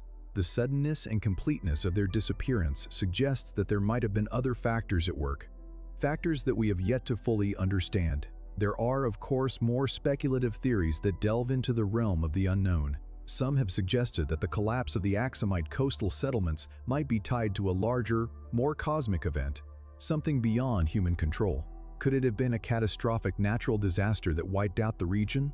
Earthquakes, tsunamis, or even a volcanic eruption could have struck without warning, sending the inhabitants fleeing in terror and leaving the settlements abandoned in the aftermath. Such events, although rare, are not entirely out of the question in a region that sits on the edges of tectonic plate boundaries where seismic activity is not unknown. Others have turned to the supernatural for answers. In ancient cultures, the sudden collapse of a great city or empire was often interpreted as a divine punishment or a consequence of violating sacred codes. Could there have been a spiritual or religious reason for the disappearance of these settlements? In a civilization as deeply entrenched in religious beliefs as the Axumites, the wrath of the gods could have been seen as the cause of their downfall. Some even proposed that these ancient coastal cities were not destroyed in battle or abandoned out of necessity, but were rather mysteriously sealed by some unseen force, their destruction hidden from history as if deliberately erased from the time record. As we attempt to piece together the fate of these coastal settlements, one cannot help but wonder if we are missing key pieces of the puzzle. Were the Axumite people simply victims of their environment and their changing geopolitical landscape, or were there forces, human, natural, or otherwise, that played a role in the sudden disappearance of these cities? Forces that remain hidden, buried beneath the shifting sands of time. The ruins of Headless and other lost settlements stand as silent sentinels to an ancient past.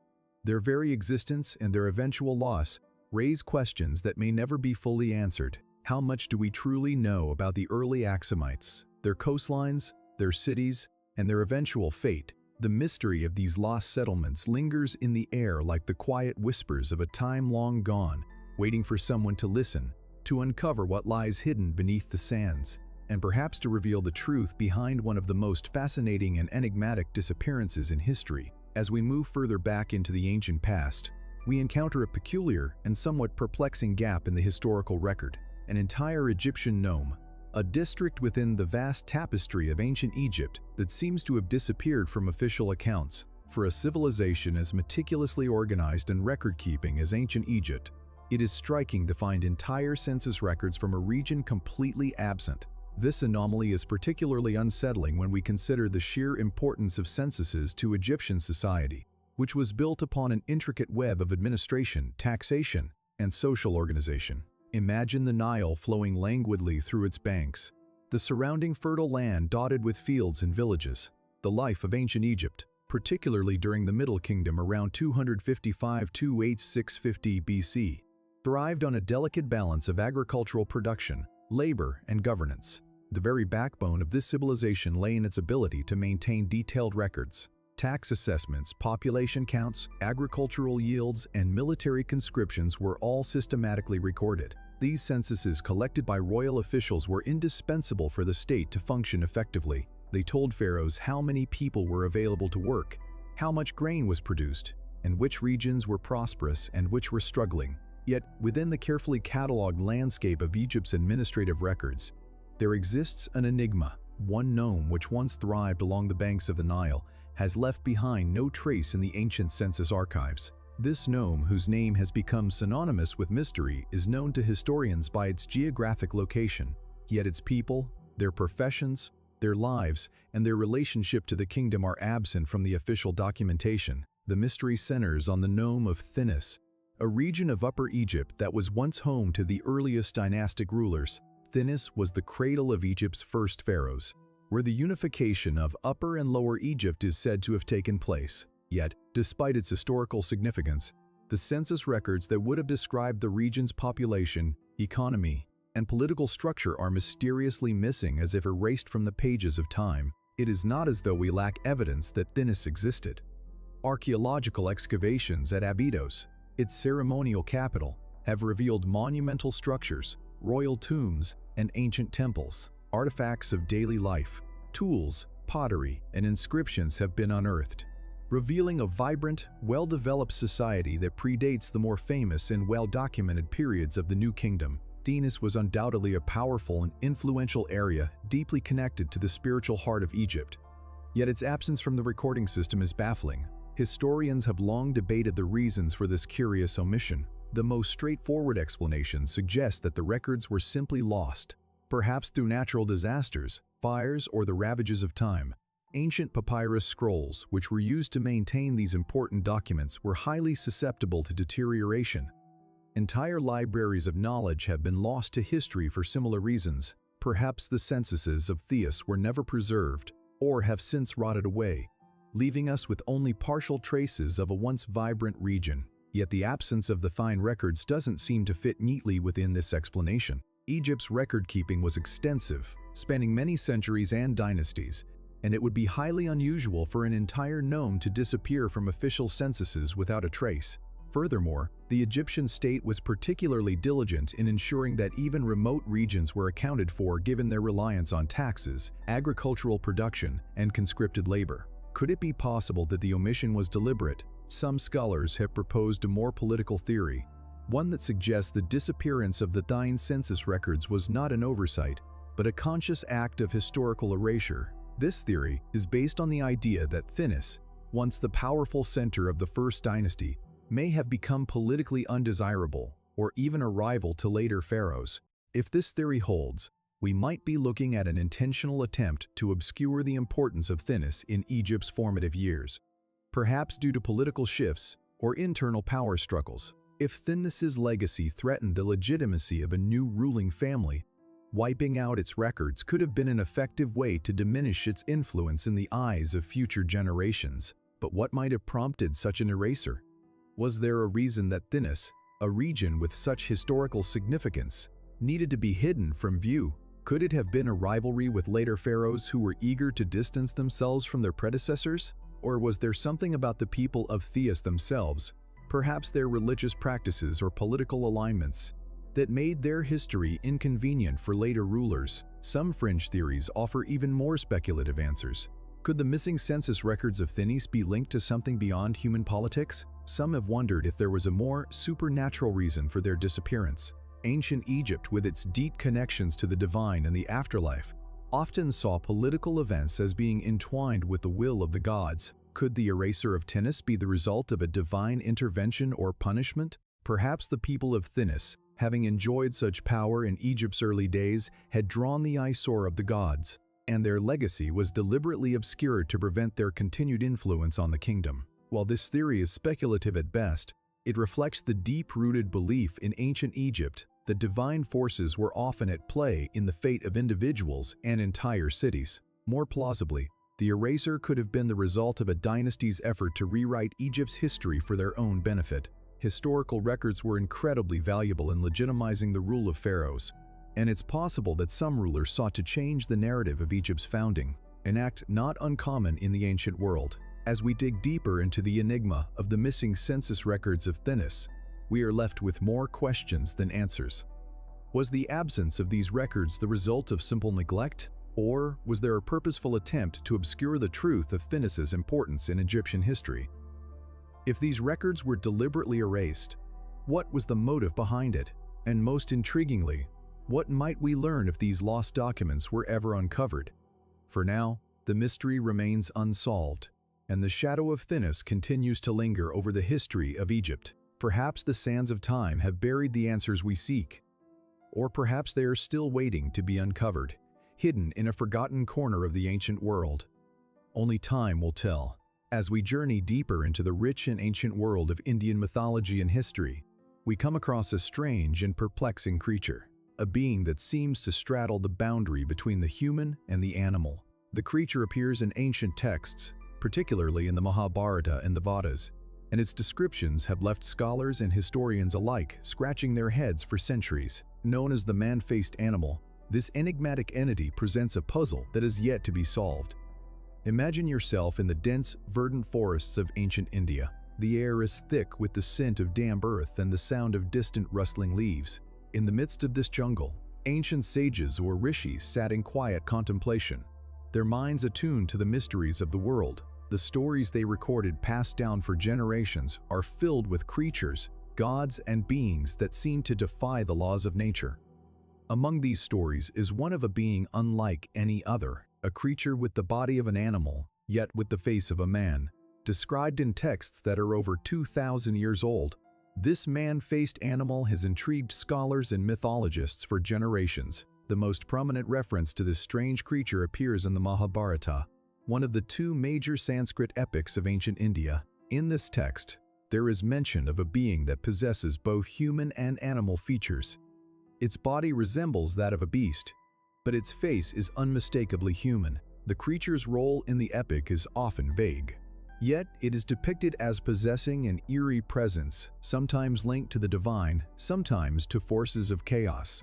What makes this creature even more intriguing is that similar accounts appear in the Vedas, the earliest known scriptures of Hinduism, dating back to approximately 1500 BC. These texts, revered for their spiritual and philosophical depth, speak of a world where gods and mortals frequently interact, where the boundaries between the natural and the supernatural are often blurred. Yet, the mention of a creature so seemingly impossible, a man-faced animal, raises a number of difficult questions.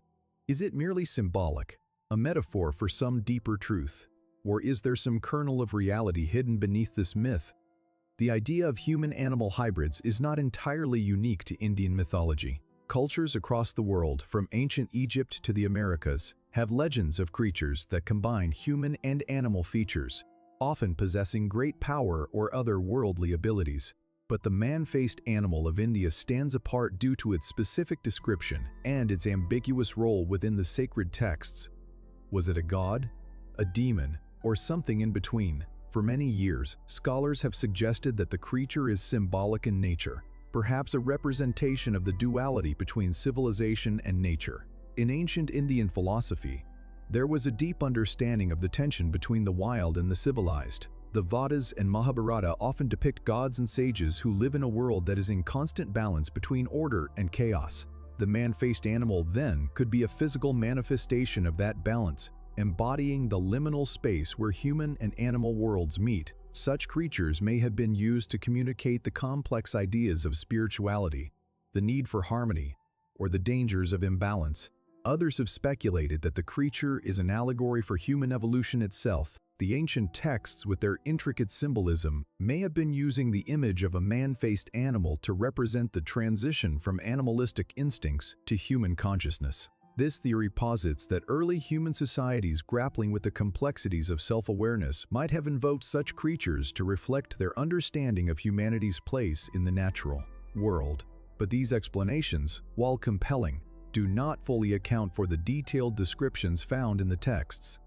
The Mahabharata does not simply refer to the creature in abstract terms. It goes to great lengths to describe the features of the animal. Its body is covered in fur, its powerful limbs, and most notably, its human-like face. The creature is neither fully beast nor fully human, a hybrid that suggests a deeper mystery.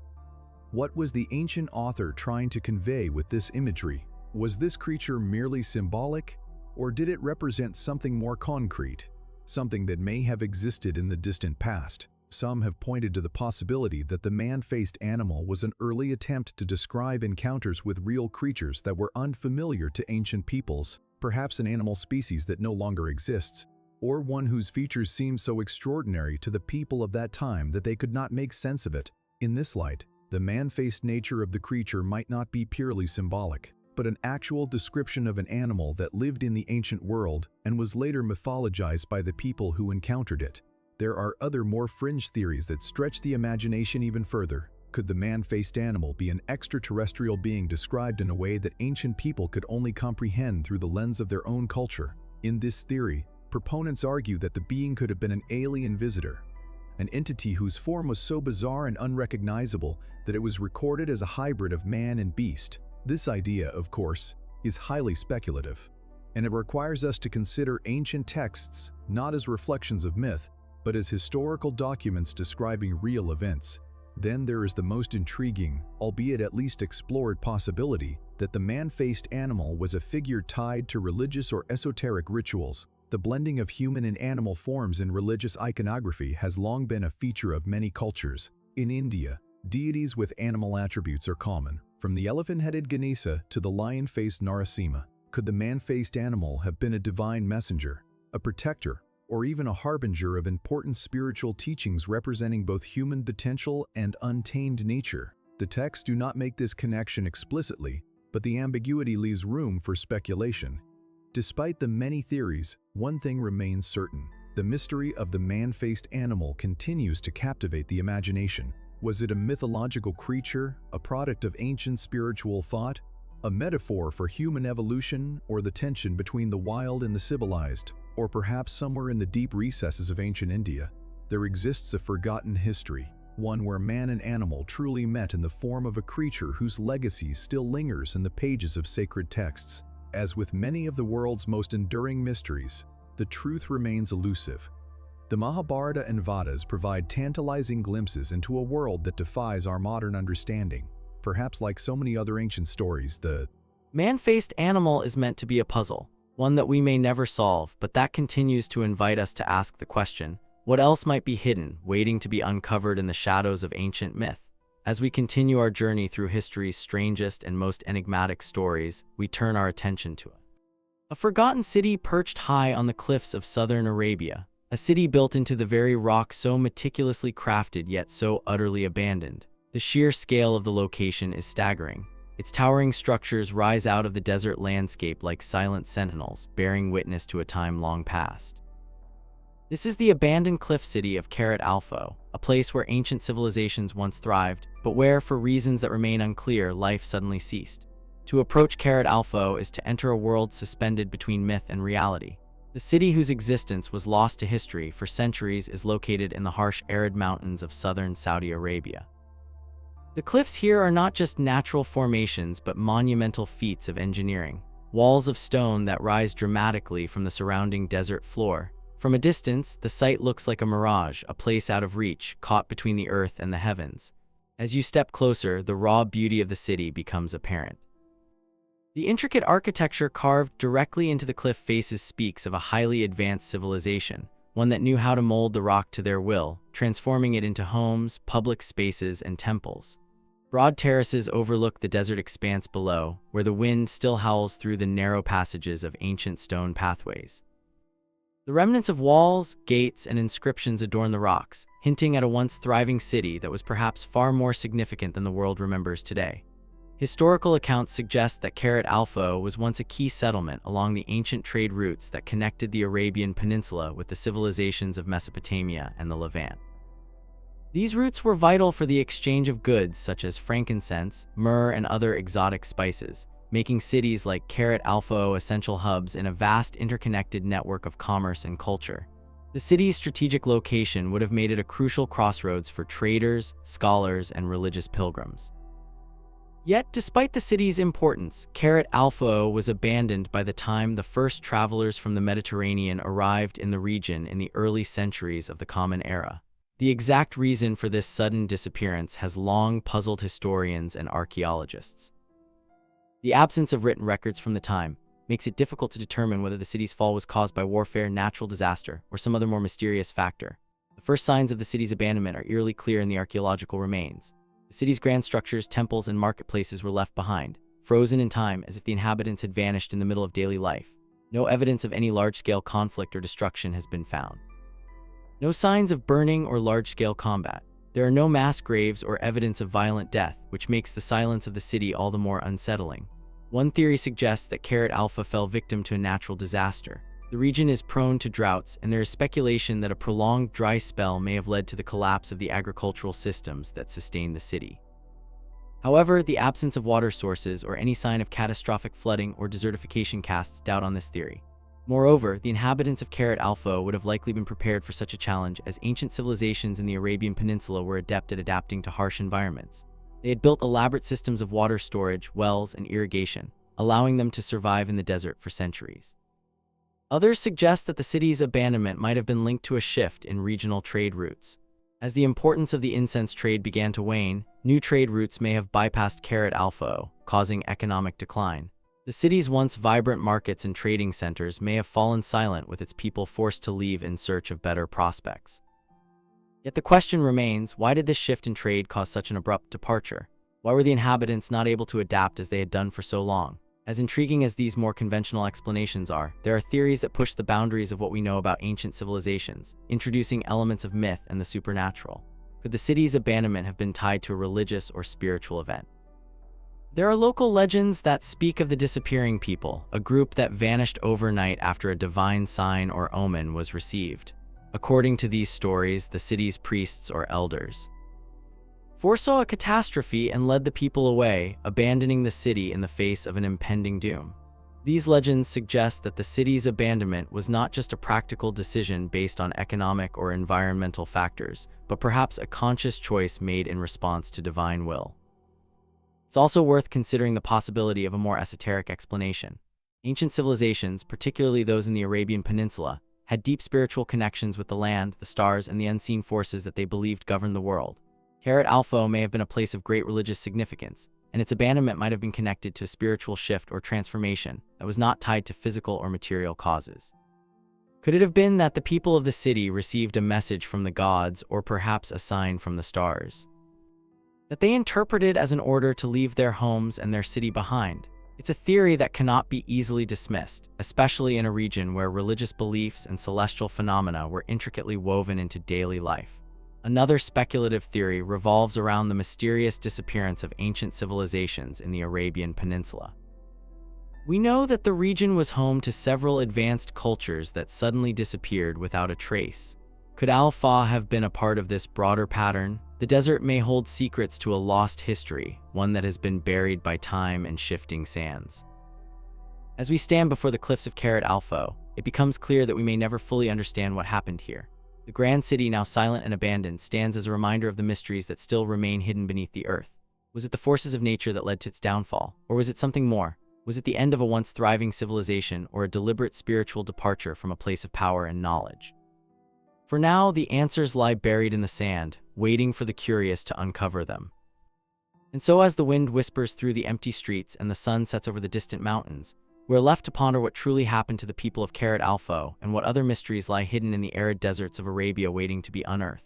In the heart of the ancient Nubian desert, buried beneath layers of sand and time, lies an enigma that has puzzled archaeologists and historians for centuries. A colossal, unfinished statue. Its immense size and the apparent care put into its creation suggest that it was meant to stand as a monumental testament to the power and ambition of an ancient kingdom. Yet it remains incomplete, abandoned in the very process of its creation. This is the unfinished colossal statue of Nubia, a mystery that has quietly beckoned to those who are willing to look closer. The site itself is isolated, located in the rugged terrain of southern Egypt near the border with Sudan in what was once the heart of the Kingdom of Kush.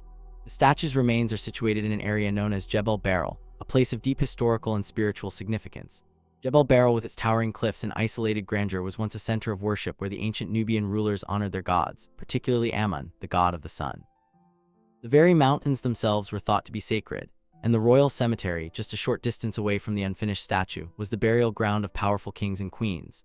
When first uncovered, the statue was immediately recognized as being part of a grand, ambitious project. Standing approximately 33 ft tall, it was carved from the living rock, a feat of engineering that would have required extraordinary skill. The figure, believed to represent a Nubian ruler or deity, is depicted in a seated posture with a proud expression on its face. The details of its features suggest an artist striving for greatness, with intricate details sculpted into the stone down to the folds of the figure's clothing. Yet, as the eye moves down the statue's body, it becomes clear that the work was abruptly halted. The torso, legs, and arms remain unfinished, leaving a striking sense of incompleteness, as though time itself had stopped in the middle of the work. This abandonment has led to a multitude of theories, each attempting to explain why such a colossal undertaking was left unfinished. The most straightforward explanation is the possibility of a change in leadership. The statue may have been commissioned by a ruler or dynasty whose reign ended suddenly, either through death or political upheaval. The workers, perhaps under new leadership or facing new priorities, may have simply been ordered to halt the project before it could be completed. Given the nature of ancient kingdoms, where power often shifted through violent or unexpected means, this theory seems plausible. However, the suddenness of the abandonment seems too dramatic to be merely the result of an ordinary political shift. A different theory proposes that the site was cursed or considered unlucky. There are many examples throughout history where the construction of monumental works was halted due to superstitions or fears. Perhaps in the midst of its construction, something ominous occurred. An unexpected death, a series of natural disasters, or even a military defeat that caused those involved to abandon the statue and its surrounding site. This theory is not without precedent in ancient cultures where unfinished statues or buildings were sometimes thought to be cursed, their construction halted to avoid misfortune. Another possibility lies in the religious significance of the statue. Nubian rulers were known to have believed in the divine right to rule, and statues of gods and kings were often constructed as manifestations of their divine power. Could it be that the statue was intentionally abandoned before its completion to avoid the wrath of the gods? In some ancient cultures, it was believed that a statue once completed would become a vessel for divine power. An unfinished statue, by contrast, might be seen as incomplete or imperfect, rendering it spiritually impotent. Perhaps the statue's incomplete form held a deeper meaning, one that was never intended to be completed for religious or spiritual reasons. Yet there is another far more speculative theory, one that suggests the statue's abandonment may be linked to a greater mystery tied to the ancient Kushite kingdom itself. The kingdom of Kush, known for its remarkable achievements in art, architecture, and military power, disappeared from history in a manner that remains somewhat opaque. Could this statue with its sudden cessation of construction be a symbolic marker of the kingdom's eventual fall? The kingdom's decline is thought to have occurred over several centuries, perhaps in response to a combination of internal strife, external invasions, and the gradual loss of power to rising empires such as Egypt. Could this abandoned statue be a signpost marking a pivotal moment in the Kushite civilization's decline? It's a question that is still very much open to interpretation. For now, the statue remains where it was left, standing in eerie silence, half-formed and incomplete. Its features, frozen in time, evoke a powerful sense of mystery. What was the grand vision behind its creation? Who was the ruler or deity it was meant to represent? And why was it abandoned in its moment of glory? The answers to these questions may never be known, but the statue itself, weathered by centuries of desert winds and buried beneath the sands of time, still stands as a silent witness to a lost chapter of history. As we examine the unfinished colossal statue of Nubia, we are reminded of the many mysteries that lie buried in the sands of ancient civilizations. What other monumental works of art like this one are waiting to be discovered? What stories of ambition, faith, and mystery have been lost to time? And perhaps most intriguing of all, what might still lie hidden beneath the surface, waiting for the right moment to reveal itself? The unfinished statue of Nubia in its quiet majesty reminds us that history is far from fully understood and that some of its greatest secrets may still be waiting to be uncovered. The bronze map of the world, a once magnificent object of immense historical value, is a mystery that has persisted for centuries. Descriptions of the map date back to the 1st century BC, and while some records suggest it was created as a monumental depiction of the known world, its existence is nothing more than a tantalizing whisper in the corridors of ancient history. The map was said to have been crafted from bronze, an extraordinary material choice considering the intricate details that would have been required for a geographical representation of the time. Its size, believed to be vast, suggested that it wasn't just an ordinary artifact, but a statement, a map that aimed to bring the farthest corners of the ancient world together in one sweeping view. Ancient geographers would have used it to represent the regions they knew, perhaps even including parts of Europe, Africa, and Asia, some of which would have been mapped with extraordinary precision for the time. The precision is what catches the imagination. A map cast in bronze, surviving the ages, echoing the ancient quest for knowledge of the world's expanse. Unfortunately, despite accounts from a range of classical historians, the map itself has never been seen by modern eyes. Its creation is thought to be commissioned by an unknown patron, an individual or group whose identity remains a mystery. Who would have undertaken such a monumental task, and why does no trace of it remain? One of the earliest references to this lost map comes from the Roman historian Pliny the Elder. In his Natural History, he mentions a map of the world created in bronze that was housed in the city of Rome. Though he offers little in terms of specifics, Pliny describes the map in awe, stating that it was created for the instruction of future generations, and that it covered the entire world known to the Romans from the edges of Britain to the deserts of Africa and the far reaches of the East. Yet, despite the grandeur of Pliny's description, no other records have surfaced confirming its details or location beyond his brief mention. As centuries passed, stories of the bronze map continued to circulate. Some suggested it had been placed in a public space, perhaps on a grand pedestal, where travelers and citizens could marvel at its depiction of the known world. Others claimed it had been displayed in a grand hall, perhaps within the imperial palace, where the emperors could examine their empire's geographical scope. Yet, by the time the map was referenced again in the Middle Ages, it had disappeared. Ancient texts alluded to its destruction, or at least its loss, but no clear answer as to what happened to it has ever emerged. Did it fall victim to the ravages of time and war, or was it hidden intentionally? The most perplexing element of this mystery is the identity of the patron who commissioned the map. Was it one of the Roman emperors, perhaps Augustus, who sought to immortalize the empire's vastness? Or was it a wealthy and ambitious individual hoping to make a personal mark on history? Given the map's scale and craftsmanship, it is likely that its creator was someone with both significant wealth and a desire for knowledge. Yet no direct link to a patron has been uncovered, and scholars remain divided over this question. Some suggest that the map could have been the work of an unnamed geographer or philosopher who believed that understanding the world's layout was essential to governing it. Others propose that the map might have been a diplomatic gesture, a gift to a foreign ally or ruler intended to demonstrate the power and knowledge of the Roman Empire. As we step away from the historical record and consider more speculative theories, the mystery deepens further. Some fringe theories propose that the map was not just a geographical tool, but an artifact imbued with mystical or symbolic importance. Could it have contained knowledge that transcended mere geography? Was it possible that the map, with its grand scale and intricate details, was intended to convey some secret or hidden knowledge, perhaps about the stars, the movements of the heavens, or even the mysteries of the ancient world that have been lost to us? This idea brings to mind ancient texts like the Tabula Rajorana, a famous Islamic map from the 12th century, which incorporated not just geographical details, but also philosophical and scientific insights into the natural world. If such a map existed in the Roman era, could it have been used not just for practical purposes, but also for deeper, more esoteric understandings of the world? The bronze map's disappearance only adds to the intrigue. Did it fall victim to the flames of a burning city, perhaps? During the sacking of Rome or another great catastrophe, was it lost in transit, shipped off to some distant land where it was forgotten? Some have suggested that the map could have been hidden away by its creator, perhaps buried deliberately to prevent it from falling into the wrong hands or to preserve its knowledge for a future time. Others propose that it was dismantled, its bronze material repurposed for other uses, rendering the map's significance forgotten. What is clear is that the absence of the bronze map leaves a void in our understanding of the ancient world. Despite references in various classical texts, no physical evidence of the map has ever been uncovered. No archaeological digs have yielded fragments of it. No writings have clarified its whereabouts, and no cultural remnants have survived to tell its story. This absence raises more questions than answers. Questions that linger in the minds of historians and archaeologists who continue to search for clues that might explain the fate of the lost map. Could the map be hidden in plain sight, tucked away in a forgotten archive, or buried beneath layers of history waiting for someone to find it? Or is it simply lost to time, a casualty of the ever-evolving march of civilization? Perhaps the true mystery of the bronze map is not just its disappearance, but the very fact that it once existed, hinting at a far grander vision of the ancient world than we may ever fully comprehend. As we continue to explore the cryptic, unexplained artifacts of the past, we are reminded that sometimes history itself can be more elusive than we ever expect. The bronze map is just one of many puzzles scattered across the landscape of human knowledge.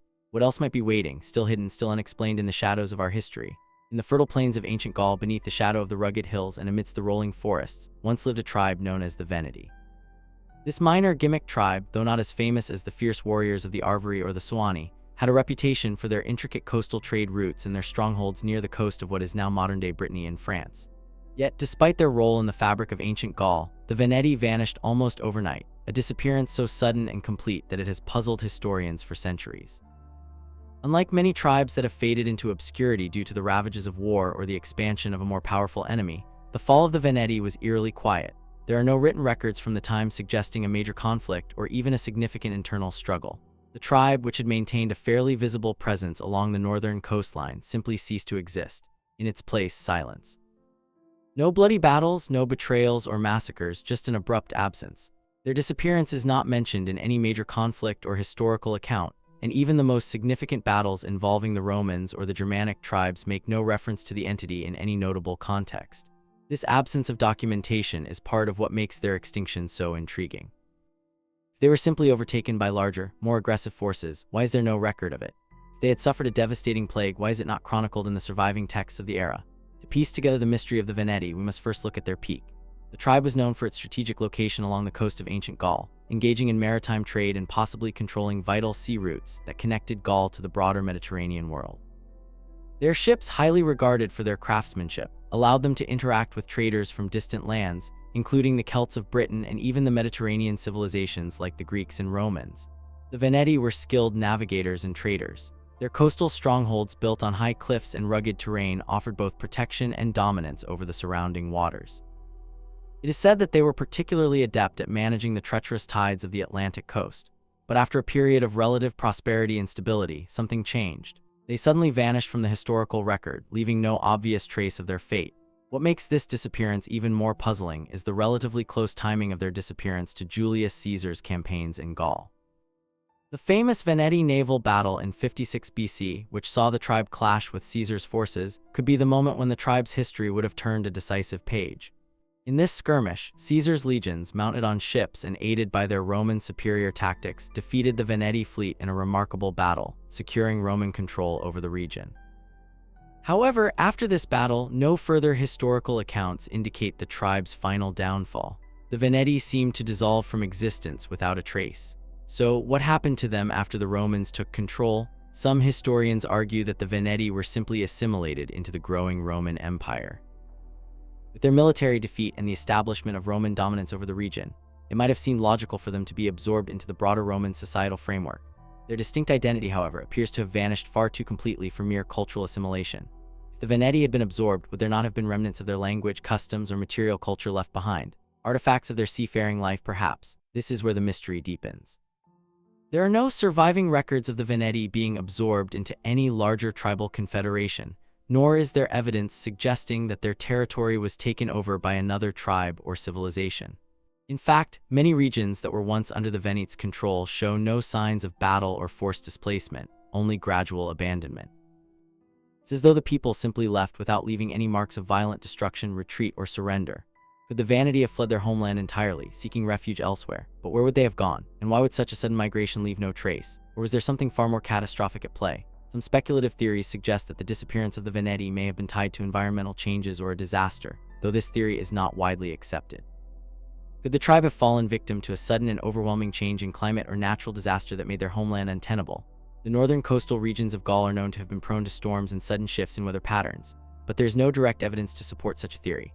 Another possibility is that the Veneti fell prey to disease, a scourge that could easily wipe out an entire population without leaving the typical signs of war or conquest. Plague, famine, or an epidemic could have decimated the Veneti people, leaving behind little more than a scattered and fragmented memory of their once thriving society. Yet again, no historical sources from the time of Caesar mention anything about a plague or disease that might have affected the tribe. Then there are the more fringe theories. Could the Veneti have encountered a far more mysterious force, one that caused their sudden disappearance? Some have wondered whether the tribe's sudden extinction might be connected to the mystical elements of the ancient world, the belief in curses, omens, or divine retribution. Did they perhaps provoke the wrath of some unseen power or force leading to their disappearance without leaving any evidence behind? Could it be that the Veneti were simply erased from the record by some larger unknown influence, leaving us to wonder what other lost histories might lie in wait beneath the surface of time? The truth about the Veneti's disappearance may never be fully understood. It is one of those rare and elusive mysteries of history that stubbornly resists explanation. And as we delve into the many enigmas of the past, we are reminded that not every story has a clear ending and not every mystery is meant to be solved. What happened to the Veneti? Were they absorbed by Rome, or did they vanish into the shadows of history for reasons we may never know?